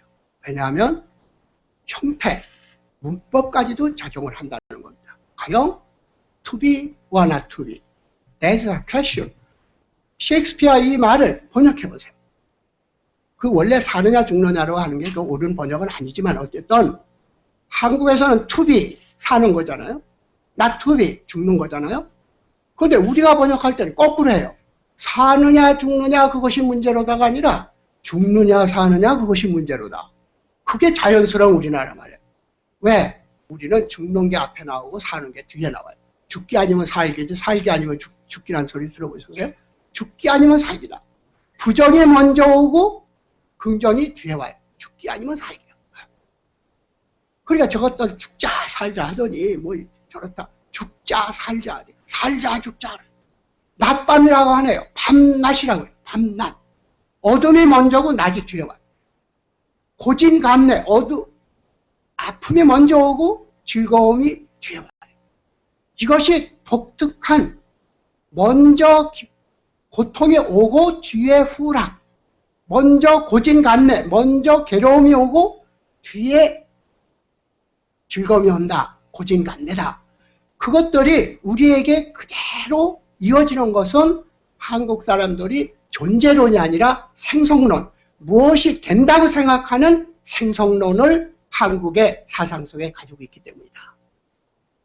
아까 기을, 기억, 우리나라의 의태의성에서부터 시작했지만 그게 철학적으로는 죽고 사는 문제까지 왔는데 죽고 사는 문제에서는 죽음이 먼저 오고 삶이 먼저 오는 거냐 삶이 먼저 오고 죽음이 뒤에 오느냐 하는 이 두 개의 형태는 굉장한 중요한 형태적 문제가 된다는 거예요. 네거티브, 포지티브가 서로 결합하는 것, 네거티브가 먼저 오고 포지티브가 뒤에 오는 것, 이런 것들이 전부 사상체계를 앞으로 창조적인 것을 만들어가는데 단서가 된다. 한국어를 그냥 가르쳐주는 것이 아니라 그런 어법에서도 한국 사람들은 고진감래, 어려운 것을 먼저 감당하고 뒤에 즐거움을 가지려고 하는 그런 생각이 밤과 낮, 죽음과 삶이지 삶과 죽음이 아니라 이런 것들을 생각해보면 인간을 살아가는 태도에 있어서도 우리는 항상 어려움을 통해서 즐거움을 창조하려고 하는 그러한 성향들을 가지고 있었다. 당근 신화 보세요. 왜 쓴 거하고 마늘을 먹어야 인간이 된다고 그랬냐. 사람이라는 건 살아있는 것이다. 살아있는 것 가운데 사람이 되는 것은 어떤 거냐. 쓴 거, 매운 것을 먹고 견뎌야지만 사람이 된다는 것이죠. 그렇기 때문에 모든 짐승들은 쓴 것을 못 먹어요. 인간만이 쓴 것을 먹어요. 놀랍잖아요. 여러분들이 기호품, 보통 먹는 건 다 단 거, 쓴 거 다 싫어하는데 정말 고급한 기호품 보세요. 커피 쓰죠. 담배 쓰죠. 좌우간 기호품은 전부 써요. 그게 문화예요. 생물들은 절대 쓴 거 안 해요. 애들 쓴 거 줘보세요. 못 먹어요. 애가 어른이 되면 쓴 거 먹고 얘 어른 됐다 그러잖아요. 즉 어린애가 쓴맛을 알아야 단맛으로 가는 것이죠. 한국 사람들이 유난히 쓴 거 좋아해요. 일본 사람 유난히 단 거 좋아해요. 농담으로 내가 얘기를 하지만은 우리가 훨씬 문화적이다. 왜? 짐승들이 원래 뜯기지 않으려고 식물들이 쓴맛을 내면은 단맛을 내면은 따서 씨를 뿌리게 되고 열매가 맺기 전에는 써요. 못 따먹게. 이파리도 써요. 그런데 인간은 절대로 자연 질서에서 쓴 것을 모든 게 싫어하는데 인간만이 네거티브를 포지티브로 만든다. 쓴 것을, 매운 것을 즐거움으로 거꾸로 역전시킨다. 고진감래식으로. 그게 창조다. 무슨. 그러니까 여러분들이 실제로 이런 생활을 해보면 알더라도 보통 생활하는 데는 누구나 단 것을 좋아하지만 상당히 높은 정신 경우에 올라오면은 쓴 것을 즐길 줄 아는 상태에 가야 그것이 제대로 된 인간들이 가지고 있는 문화의 특성이 되는 것이다. 여러분들이 피아노를 쉬운 것만 치면은 제일 처음에 소나티네 이런 거 있죠? 연습곡만 치면은 안 되잖아요. 그래서 그거 보면은 이 악보에 새카mal수록 치기 어려울수록 거기에 음악의 맛이 있는 거다. 씹는 것도 그렇다. 그래서 그 유명한 뮤직 스쿨이라 존 앞타이크가 쓴 뮤직 스쿨에 보면은 그런 말을 써요. 언제부터 종교가 타락했는가? 종교는 딱딱하고 힘든 것이라, 고행하는 것이라. 그런데 다 쉬워졌다. 옛날 교회는 의자도 딱딱했는데 요즘 보면은 말이죠. 그래도 편해요. 어느 정도 의자가 편한데 자꾸 편하지 않으면 안 와요, 사람들. 그러니까 편해져요. 근데 옛날에는 일부러 고생하려고 하는 거죠. 그렇기 때문에 웨이프하우스라고 이 성병 이렇게 씹는 그 떡 같은 거 있잖아요. 그게 지금에 점점 해가지고 녹여 먹었잖아요. 혀에다 이렇게 주면 녹여서 먹는데, 그래서 그게 틀렸다는 거예요. 진리는 녹여 먹는 게 아니라 씹어 먹는 거다. 어금니로 씹어서 추잉할 때 거기 맛이 나오는 거다. 그 존 아프타이가 그런 얘기를 하면서 요즘 이 소위 가톨릭의 젊은 신부들은 웨이프하우스를 높게 하지 말고 딱딱하게 쉽게 어렵게 만들어야지만 그걸 씹어서 진리가 얼마나 이 적극적으로 씹는 추잉하는 의지를 길러줘야 된다. 이런 말들 하죠. 그 음악도 어려운 거, 악보가 막 어려운 걸 칠 때 그게 나오는 거지, 쉬운 거 가지고 한낱 병아리 때 정정령 가지고 뭐 되겠냐 말이요. 동요 같은 거. 어려운 걸 해야 되는데 요즘 어려운 것들을 안 한다는 거죠. 이 쓴 것을 먹는 거, 기호품은 쓴 거라는 거. 그렇기 때문에 투비와 나투비가 죽느냐 사느냐 그것이 문제로다 그러는데, 한국 사람만 그러는 게 아니라 지금 심리학자들은 try and error, 시행착오라고 하지 말자. 먼저 try가 있고 error가 있다는 거예요. 그러면 이게 틀린 거다. 시행하고 착오했으니까 이건 실패한 거다. 거꾸로 하자. 착오 시행이라고 하자. try and error라고 하지 말고 error and try로 고쳐라. 이게 서양 심리학자들이 얘기하는 거예요. 우리들이 인생을 사는데 try 해가지고 에러가 나오는 것이 아니라 에러를 해서 try를 해야 된다는 거죠. 시행착오가 아니라 착오 시행을 하라는 거죠. 살고 죽는 게 아니라 죽음에서부터 살자는 거죠. 이런 기맥힌 얘기들이 철학책이 아닌 우리들이 왜 살자 죽자가 아니라 죽자 살자, 죽기 아니면 살기라고 그러지 살기 아니면 죽기라고 그러냐. 그러니까 한국 사람의 두려움은 저 밑바닥 어려움에서부터 솟구쳐 올라갔을 때 한국인의 힘이 생기는 건데, 그것이 반드시 좋은 것은 아니지만 요즘 특히 한국어를 배우면서 한국적 삶이라는 게 뭐냐. 자카타리가 말했어요. 앞으로 21세기를 끌고 간 나라들이 12나라가 있는데 그 중에 한국이 들어가 있어요. 놀라운 얘기는 일본 사람들도, 아세아에서 제일 먼저 모델 국가가 된 일본 사람도 한국 사람들의 생활 양식이나 한국의 문화를 모델로 하려고 할 것이다. 21세기가 되면. 산업주의 시대에는 일본이 우리 모델이 됐지만 21세기의 시대, 공감하고 소외된 자와 더불어 살고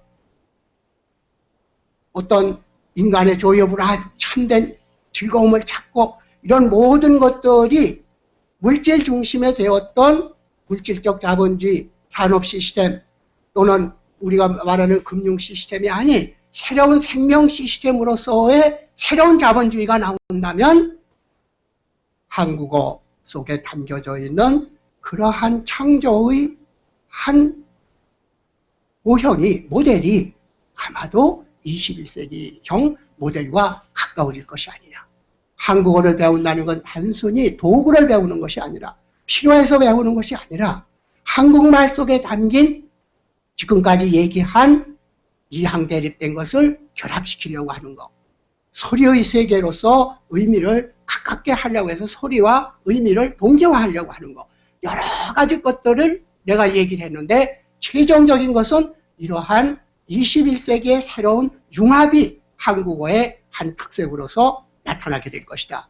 그렇기 때문에 이러한 융합의 사상을 우리는 지금까지 버려졌던, 서구에서 말한 합리주의에서 버려졌던 것들을 다시 불러일으키는데, 여러분들은 그것을 오늘날 한국어에서만 느끼는 것이 아니라 가령 게이러라든지 하와이 말이라든지 이게 거의 사라졌던 말들인데, 최근에는 글로벌해지면서 거꾸로 민족 문화, 로컬 문화가 사라지면서 동시에 로컬 문화가 살아나는, 죽고 살아나는 이상한 현상이 벌어지고 있다는 것이죠.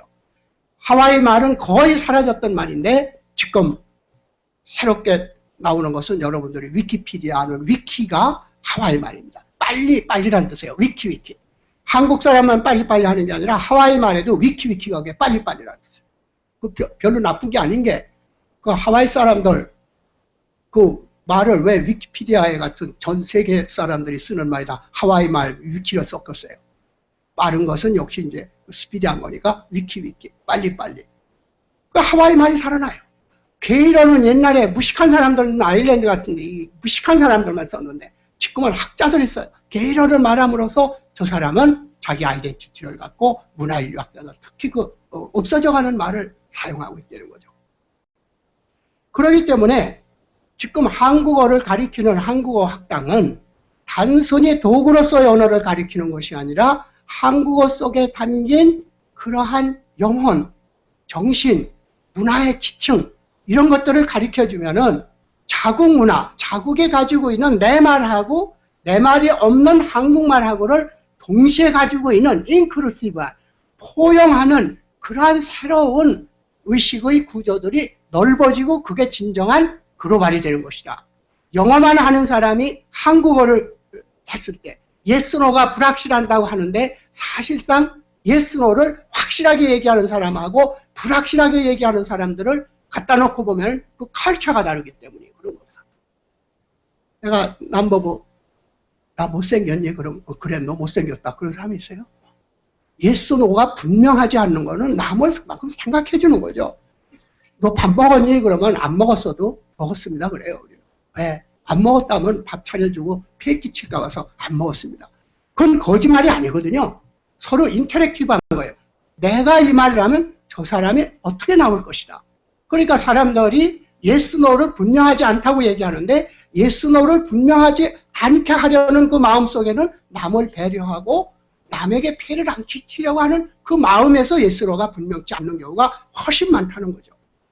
근데 분명하게 yes는 yes, no는 no 분명하게 얘기하라. 합리주의도 대단하게 우리들이 근대를 만든 큰 합리주의 정신이 있었지만 yes 할 때 no라고 말하고 no라고 할 때 maybe라고 얘기하는 그 아름다움이라고 하는 것은 서양 사람이 모르는 게 아니라 여러분들 그 서양 소설 같은 데 보면은 영어에서 제일 아름다운 말이 뭐냐? yes도 아니고 no도 아니고 maybe란 말이다. maybe란 말이다. 아마도라는 거. 거기에서 내일이 생겨나고 창조가 생겨나는 것이다. 그렇기 때문에 그 유명한 그 사냥꾼 얘기가 나오는데 그 사슴과 경주를 하죠. 그걸 죽이려고 사냥하려고 하는데 매번 놓쳐요. 이거 아주 대단한 그 사슴인데 매번 와서 이 사냥꾼이 그걸 잡으려고 하는데 결과적으로 기회가 있었는데 총을 쏘질 않아요. 그러니까 어린애가 물어요. 아, 왜 그 천재 일요일 기회였는데 왜 그때 안 봤냐? 아침 해가 뜨는데 그 화관을 이은 사슴이 딱 버티고 있는데 정면으로 맞부딪혔을 때 쏘면 되는데 못 쏘는 거예요. 얘가. 왜 못 쏘냐 그러니까 얘 쏘면은 내년에 못 오지 않니? 내년에 못 온다. 내년에 또 와서 저거 하고 대결하는 거야. 그때 뭐라고 그래요? 예스도 노도 아니라 인간에게 가장 아름다운 말은 maybe 아마도라는 말일 것이다. 그러니까 서양 사람들도 yes, no가 분명한 합리주의만이 아니라 yes, no를 넘어선 maybe의 세계 그것을 가져가려고 하는 그러한 말들을 서양에서도 역시 가지고 있다. 그래서 저의 결론은 한국 사람들이 모순어, 비합리적인 말, 지금까지 버렸던 애매한 말들, 분명하지 않는 말들이 오히려 내일을 창조할 수 있는 하나의 모순어 속에 그 당창어라고 하는데 그 속에 새로운 창조력이 숨어 있다. 한국말을 가리키면서 한국적 사고방식 속에 지금까지는 비합리주의고 또 애매하고 불확실하고 이렇게 마이너스로 생각해왔던 한국말 속에 숨어있는 내일의 창조력이 있다는 것을 우리는 이 한국을 통해서 서로 쉐어하고 많은 사람들에게 자기 나라 말 외로 한국말이 가지는 특성들하고 서로 결합했을 때 정말 글로벌한 세계가 나타나는 것이라는 것을 이 세종학당에서 우리가 그것을 실제로 가르쳐주는 데서 그 영혼을 배워야 되겠다. 이러한 모순이라고 하는 것은 내가 모기장 원리라고 하는데 되고 안 되고 죽고 살고 하는 그 경계가 명확한 것이 아니라 우리는 항상 모순의 세계에 살기 때문에 가령 여름에 밤중에 아버지가 와서 덥다. 문 열어라. 그거 당연한 거죠. 문 열어야 시원한 바람이 오니까. 어머니가 들어와서 뭐라 그래요? 야, 문 닫아라. 모기 들어온다. 얘는 어떻게 해야 돼요, 지금? 바람은 들어야 되고, 모기는 막아야 되고, 아버지 말 따르자니 어머니가 지금 야단치고, 어머니 말 따르면 아버지가 뭐라 그래요? 실제로 우리의 가정에서 싸움하는 거 보면은 어머니 말도 맞고, 아버지 말도 사실은 같은 거예요. 같은 거예요. 근데 이게 모순인 거예요. 그러면 문 열어라 하는데 어머니가 들어와가지고 모기 들으니까 닫으라. 두 말이 다 맞죠. 그럼 어머니 말을 따라서 문 닫아보세요. 아버지가 가만히 있나? 너 애비 말 같지 않냐? 또 열어요. 그럼 어머니는 또 뭐라 그래? 저 녀석이 컸다고. 저것도 사내 녀석이라고. 여자아이들을 뭐처럼 알고. 또 거기서 이제 성논쟁까지 와 나와요. 얘 열었다 닫았다 열었다 닫았다. 대부분은 줄 서요. 줄 서. 눈치 봐가지고 아버지가 세면 아버지 쪽에 붙고 어머니가 세면 어머니 쪽에 줄어요. 우리나라 정치가 우리나라의 대세가 센 사람한테 붙는 거 그걸로 해결이 돼요. 해결이 돼요. 우리 선거 해봤지만 어느 한쪽 후보가 찍어서 그 사람이 돼서 우리 문제가 해결될 거라고 생각해요. 그러니까 이쪽 저쪽 찍는 거예요. 정말 우리들이 찍어야 할 것은 아버지 말도 옳고 어머니 말도 옳은데 두 개가 양립할 수 없는 어려움 속에 있다는 거예요. 자유. 프랑스 혁명 때 자유 아니면 죽음을 달라고 그랬어요. 그 자유가 어떻게 됐어요?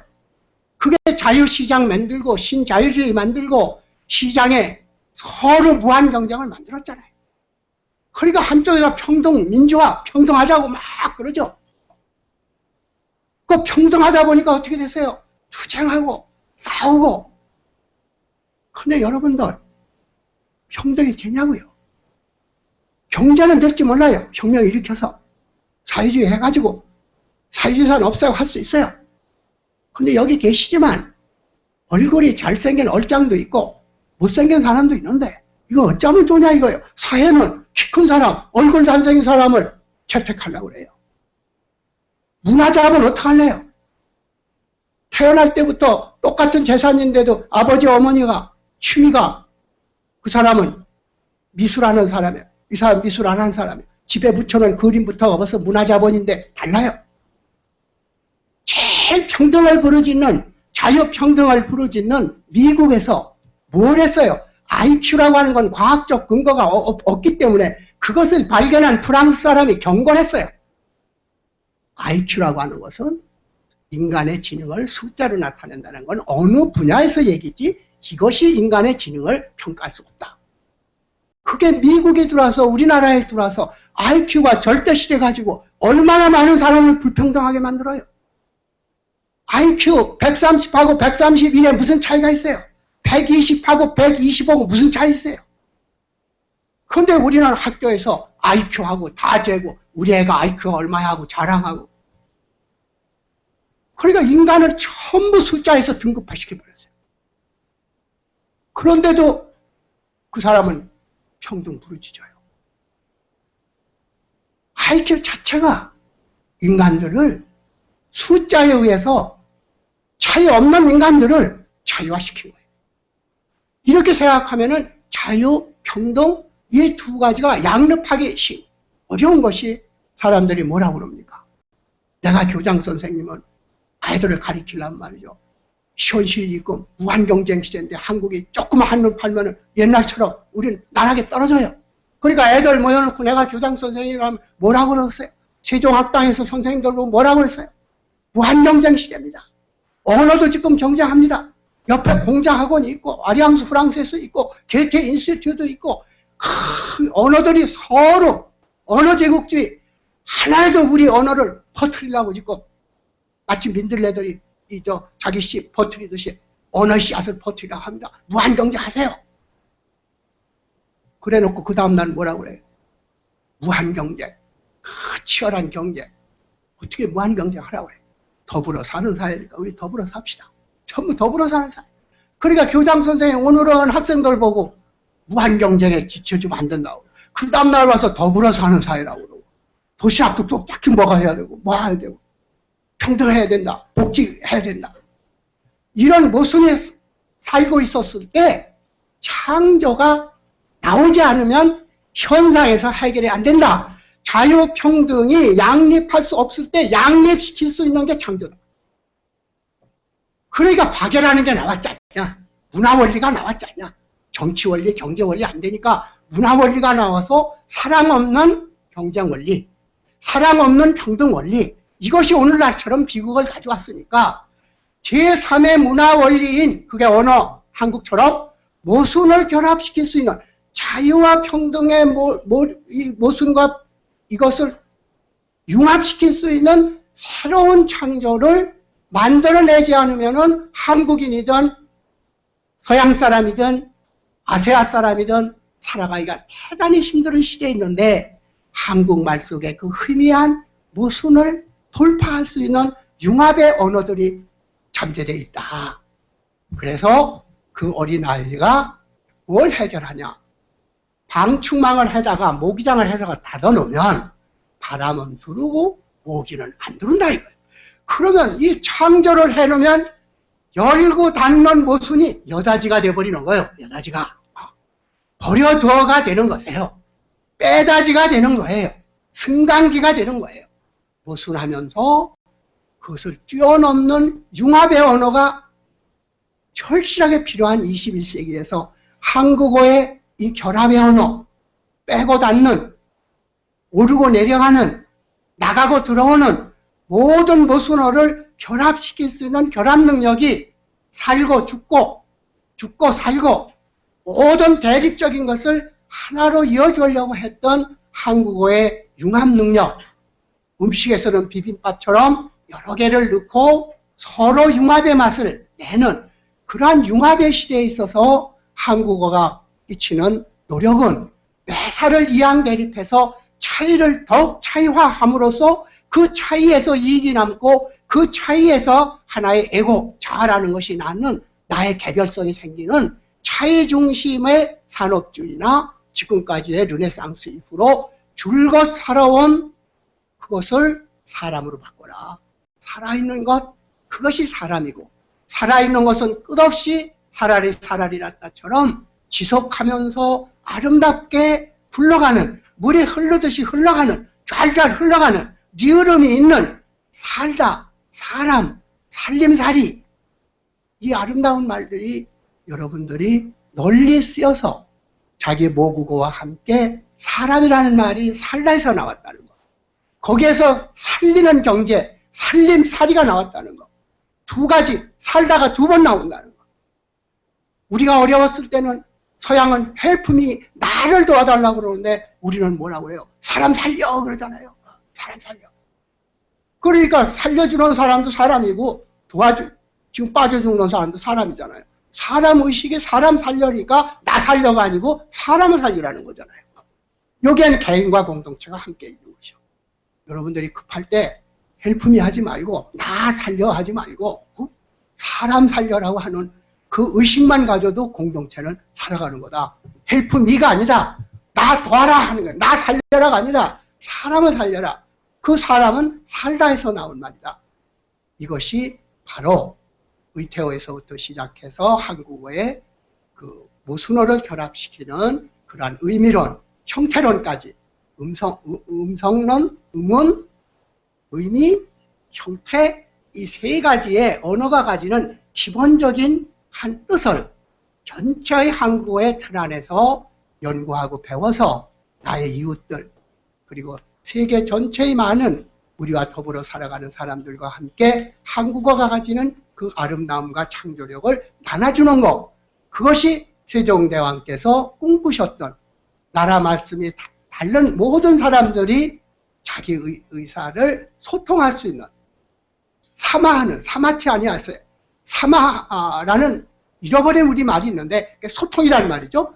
이 사마치 아니하여서 사마하게 만드는 그러한 훈민정음의 한글이 하나의 전 세계로 우리말을 운반해주는 하나의 아름다운 도구로서 씌어지는 그날을 위해서 세종학당 여러분들의 건강과 세종학당과 더불어 살고 있는 많은 우리의 이웃들과 함께 21세기의 아름다운 꿈을 꾸자는 것입니다. 여러분들 경청해 주신 것을 감사드립니다.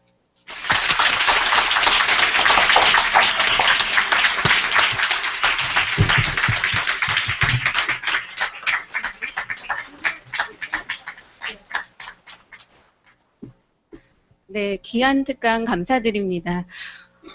강의를 들으면서 서로 대립되는 것들이 모여서 하나의 표현을 만들어내는 것이 우리 한국말의 특징이라고 말씀하셨는데, 저는 이 강의에 대해서 90분이라는 긴 시간 동안이었지만 아주 짧게 느껴지는 길고도 짧은 강의였다고 생각합니다.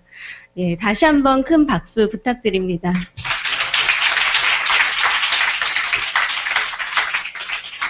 자, 그럼 오늘 강의를 해주신 이어령 명예학당장님께 질문이 많이 있으실 것 같은데요.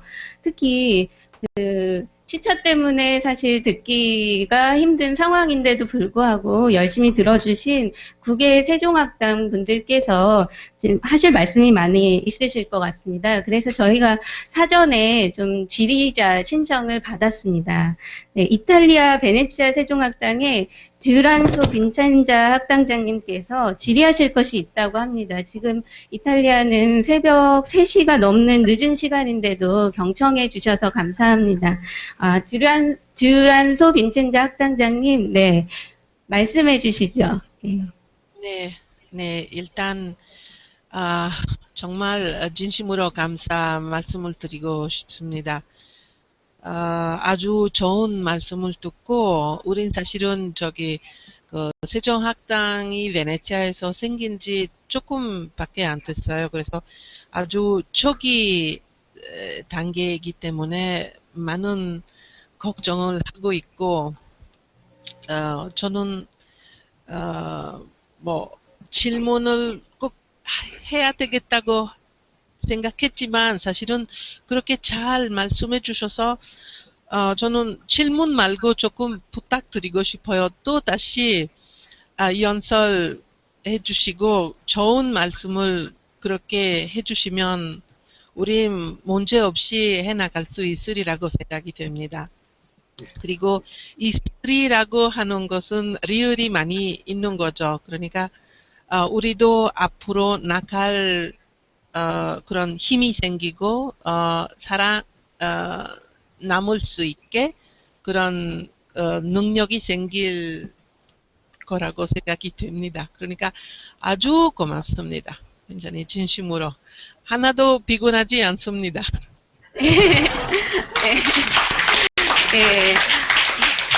네.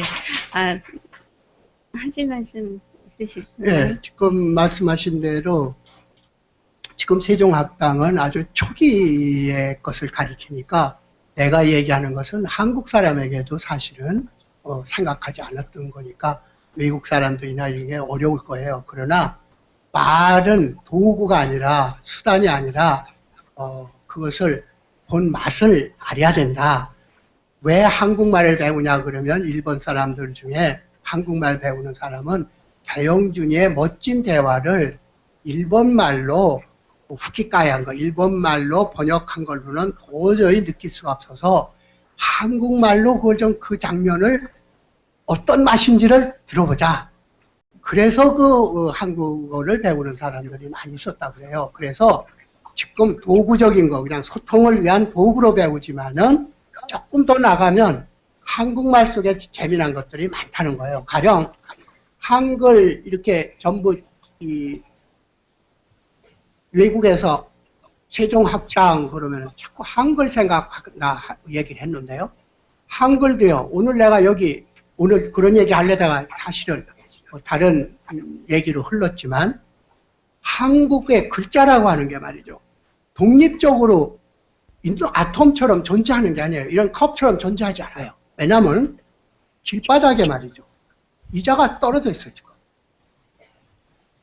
여기를 보면 곰이지만 저쪽에서 보면 뭐가 돼요? 문. 문요. 하나님이 와도 이 글자를 곰인지 문인지 얘기할 수 있어요? 나와의 관계 속에서 우리 글자가 나타나요. 그렇기 때문에 세계에 이런 글자는 없어요. 요 단어 하나 가지고, 요건 문자 소요. 요걸 가지고 돌려보세요. 돌려보세요. 오, 아, 우, 이런 식으로 돌리면은, 네 바퀴만 돌리면은, 오가 아가 되고, 아가 어가 되고, 우가 되고, 우가 어가 되죠. 이걸 벡토르라고 그래요. 벡토르. 모멘트라고 그러고. 그러니까 영어에는 M자하고 W자만 그렇고, S자든 N자든 어떻게 떨어져 있어? T자요. 그것이 소위 아톰적인 거, 실체론이고, 우리 글자는 관계론. 내가 어디서 보느냐에 따라서 오도 되고, 아도 되고, 어도 되고, 우도 되니까, 한국은 being, 존재하는 것이 아니라 becoming, 되다는 거예요. 그러니까 우리는 사람도 being으로 안 보고, 사람 됐어, 못 됐어, 안 됐어, 되다요. 서정주 씨의 그 유명한 나는 돌이 되고, 돌이 연꽃이 되고, 연꽃이 호수가 되고, 또 내가 호수가 되면 호수는 연꽃이 되고, 연꽃은 돌이 되고. 이거 밤새도록 해도 뱅글뱅글 도는데, 아까식으로 이게 도는 거예요. 봄, 여름, 가을, 겨울 돌아요. 벡토르가 있어요. 이렇게 한글 보면은요, 지금 계속 좀 말씀을 해달라 이렇게 얘기를 하는데, 한국말에는요, 죽인다는 말이 없어요. 죽인다는 말이 없어요. 그런데 한국 사람은 몰라요. 죽인다는 말이 없는지. 자기 거니까. 프랑스 말을 배우는 학생이 왜 한국말에는 죽인다는 말이 없어요? 그래요. 또 죽이다라는 말이 있잖아. 그건 사역동사죠. 그러고 보니까 진짜 그래요. 보세요. die죠. 사죠. kill, 살이죠. 죽다죠. 죽이다는, 죽다, 죽이다는 die, 얼다, 얼리다처럼 die, 사란 말이 있어요. 1번도 신우, 고로스, 우리만 살짝 없어요. 지금 어리둥절을 하실 거예요. 없어요. 자, 영어로 해볼게요. 영어에는 I'll kill you. 너 죽여. 죽여. 내가 주체고 타동사라 내가 너를 죽여. I'll kill you. kill you. 그래요. 그런데 우리나라 말은 die밖에 없기 때문에 kill이라는 말이 없기 때문에 너를 죽인다고 했을 때는 사역동사로 죽이다를 영어로 직역하면 I will. 사역동사 make you die. make you die. 나는 너를 죽게 할 것이다. 죽는 건 그 사람이 죽은 거지 내가 죽인 게 아니에요. 그러니까 이걸 어떻게 알았는지 우리 젊은 애들은 너 죽여 안 하고 너 죽을래? 그러잖아요. 한국인은 말로는 절대 죽인 거 아무도 안 죽였어요. 내가 하긴 했는데 지가 먹이다, 지가 먹은 거잖아요. 얼리다, 얼음이 얼잖아요. 사역동사가 타동사처럼 쓰는 거예요. 그러니까 우리나라 말은 죽을 사는 있어도 이 말은 없어요. 그래, 이 말을 하려면 사역동사를 써서 I will kill. I will kill이 아니라 I will make you die. 너를 죽게 할 것이다. 네가 죽는 거야, 결과적으로. 그러니까 지금까지 사람을 죽었어도 지가 그렇게 죽을 짓을 해서 죽은 거예요. 그러니까 너 죽을래? 그러잖아요. 죽을래? 그래요. 자기가 죽인다고 안 하고 너 죽을래? 그래. 이렇게 한국 사람들이 모르는 것을 외국 사람이 한국어를 말하다가 프랑스에 띠에라는 말이 있는데 이거 죽는다 말고 죽인다는 말이 있는데 우리는 사역동사지 이 살은 있는데 한국말에 살이란 말이 없구나. 이 질문을 한 것은 국어학자들이 아니고 프랑스 말을 처음 한국말을 배운 사람이 저한테 이렇게 죽는다는 말이 없다 그래서 굉장히 당황해가지고 찾아보니까 이와 같은 말이 돼요.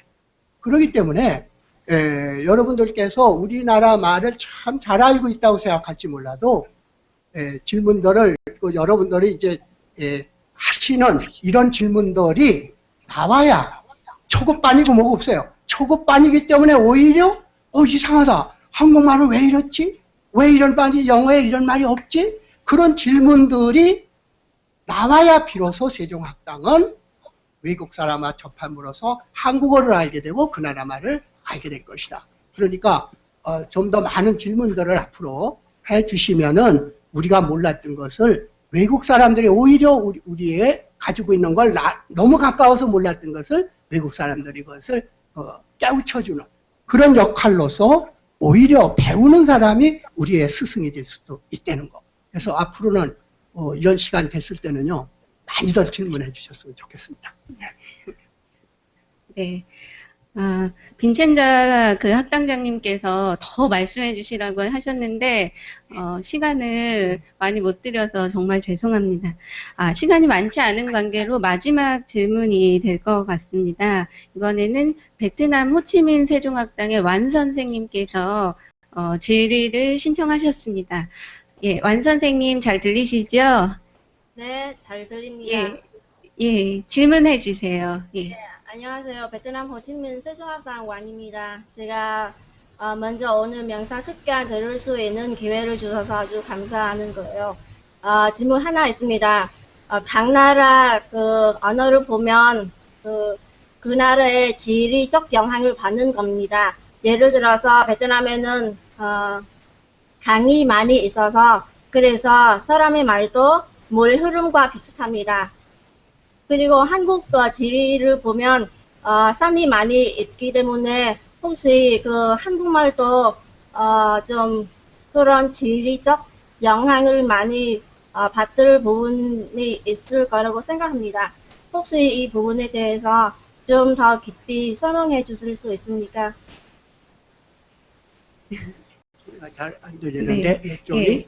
지리적인 그 영향이, 지리적인 환경이 우리말에 어떤 영향을 주었을까에 대해서 궁금해 하십니다. 아주 그 좋은 말씀인데요. 한자에 내천자하고 시냇물이라는 계자가 있어요. 계곡이라고 할 때 계자가 있습니다. 그런데 주순수라고 그 청말에 이제 명말에 명나라가 망하니까 일본으로 왔어요. 그래가지고 일본을 쭉 보니까 네덜란드 사람도 그런 말을 했는데 일본 사람들이 내천자 쓰는 게 잘못 쓰는 거다. 일본은 골짜구니가 그 좁고 산이 그 바로 바다에 연했기 때문에 물살이 굉장히 세요. 그래서 저거는 소위 일곡천리, 중국에서는 한 번 굽이치는데 천리를 굽이쳐요. 평지니까. 그런데 일본이나 한국은 그냥 부곡 계속 이렇게 내려오면서 빠른 물결로 오니까 그건 냇물이 아니라 계곡, 폭포수라고 그런 거예요. 폭포수. 계자를 써라 그런 말을 했다는 거예요.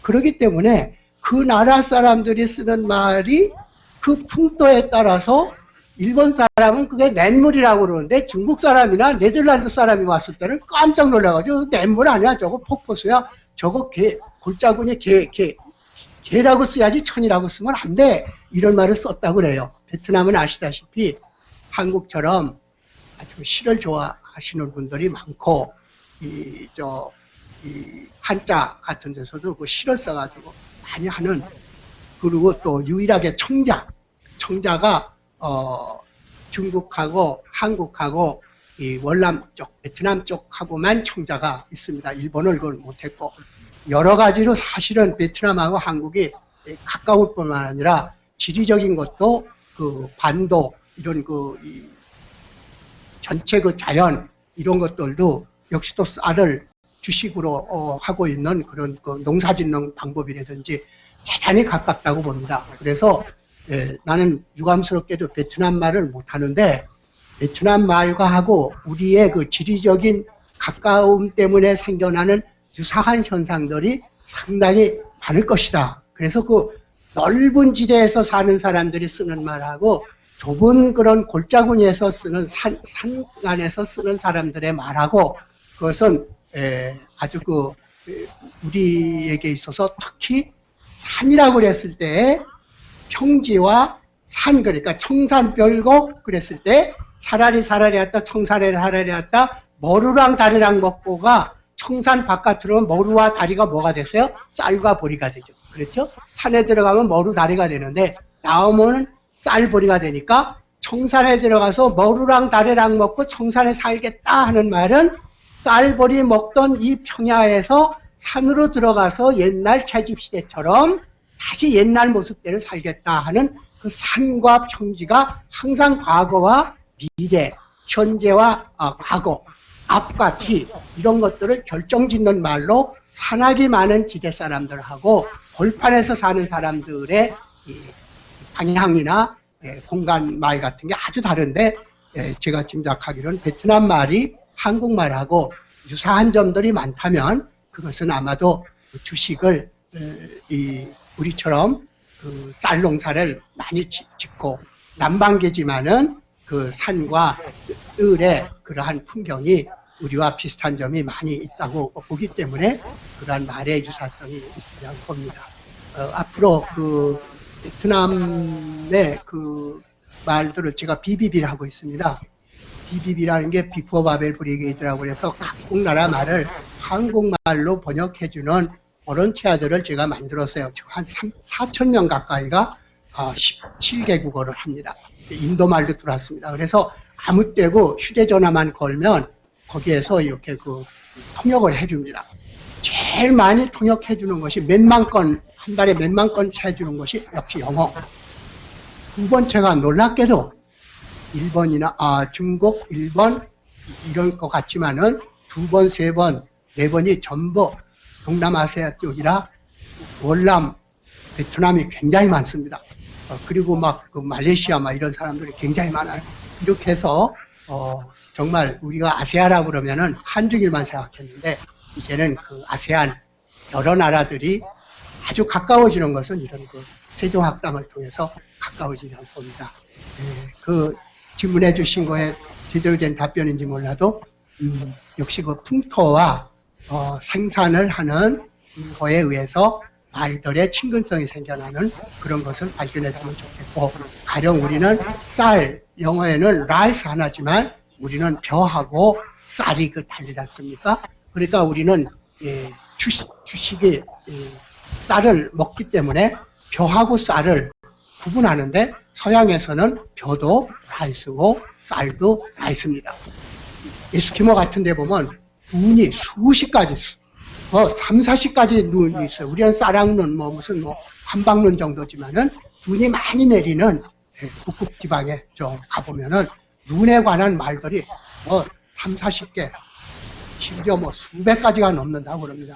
그렇기 때문에 풍토하고 언어는 밀접한 연관이 있기 때문에 앞으로 이 지정학적으로 가까이 있는 나라, 멀리 있지만 서로 생활 풍습의 종교나 이런 것이 같은 사람, 이런 건 언어에 의해서 그 정체성을 확보한다는 점에서 말은 곧 아까 얘기한 흙으로 된 국어와 말로 된 국어가 있는데 한국어를 사용하는 사람, 한글을 쓰는 사람, 그거는 우리 국토의 국민과 마찬가지로 같은 어민이 되니까 같은 우리와 식구가 된다 하는 것을 이게 다시 한번 특히 월남의 경우 다짐해 보겠습니다. 네. 베트남 학자들 만나보면 정서적으로도 그렇고 언어적으로도 좀 비슷한 면이 있다는 것을 많이 느꼈는데요. 말씀해 주신 것처럼 어떤 지리적인 환경과도 관계가 있는 것 같습니다. 네. 시간이 어느새 많이 흘렀습니다. 너무 아쉽지만 여기에서 마무리를 해야 될 것 같습니다. 오늘 우리는 이어령 세종학당 명예학당장님으로부터 한국말 속에 담긴 창조의 힘에 관한 이야기를 들었습니다. 새로 출범한 세종학당 재단이 이 창조의 힘을 널리 펼칠 수 있기를 바라면서 오늘 특강을 마치겠습니다. 감사합니다.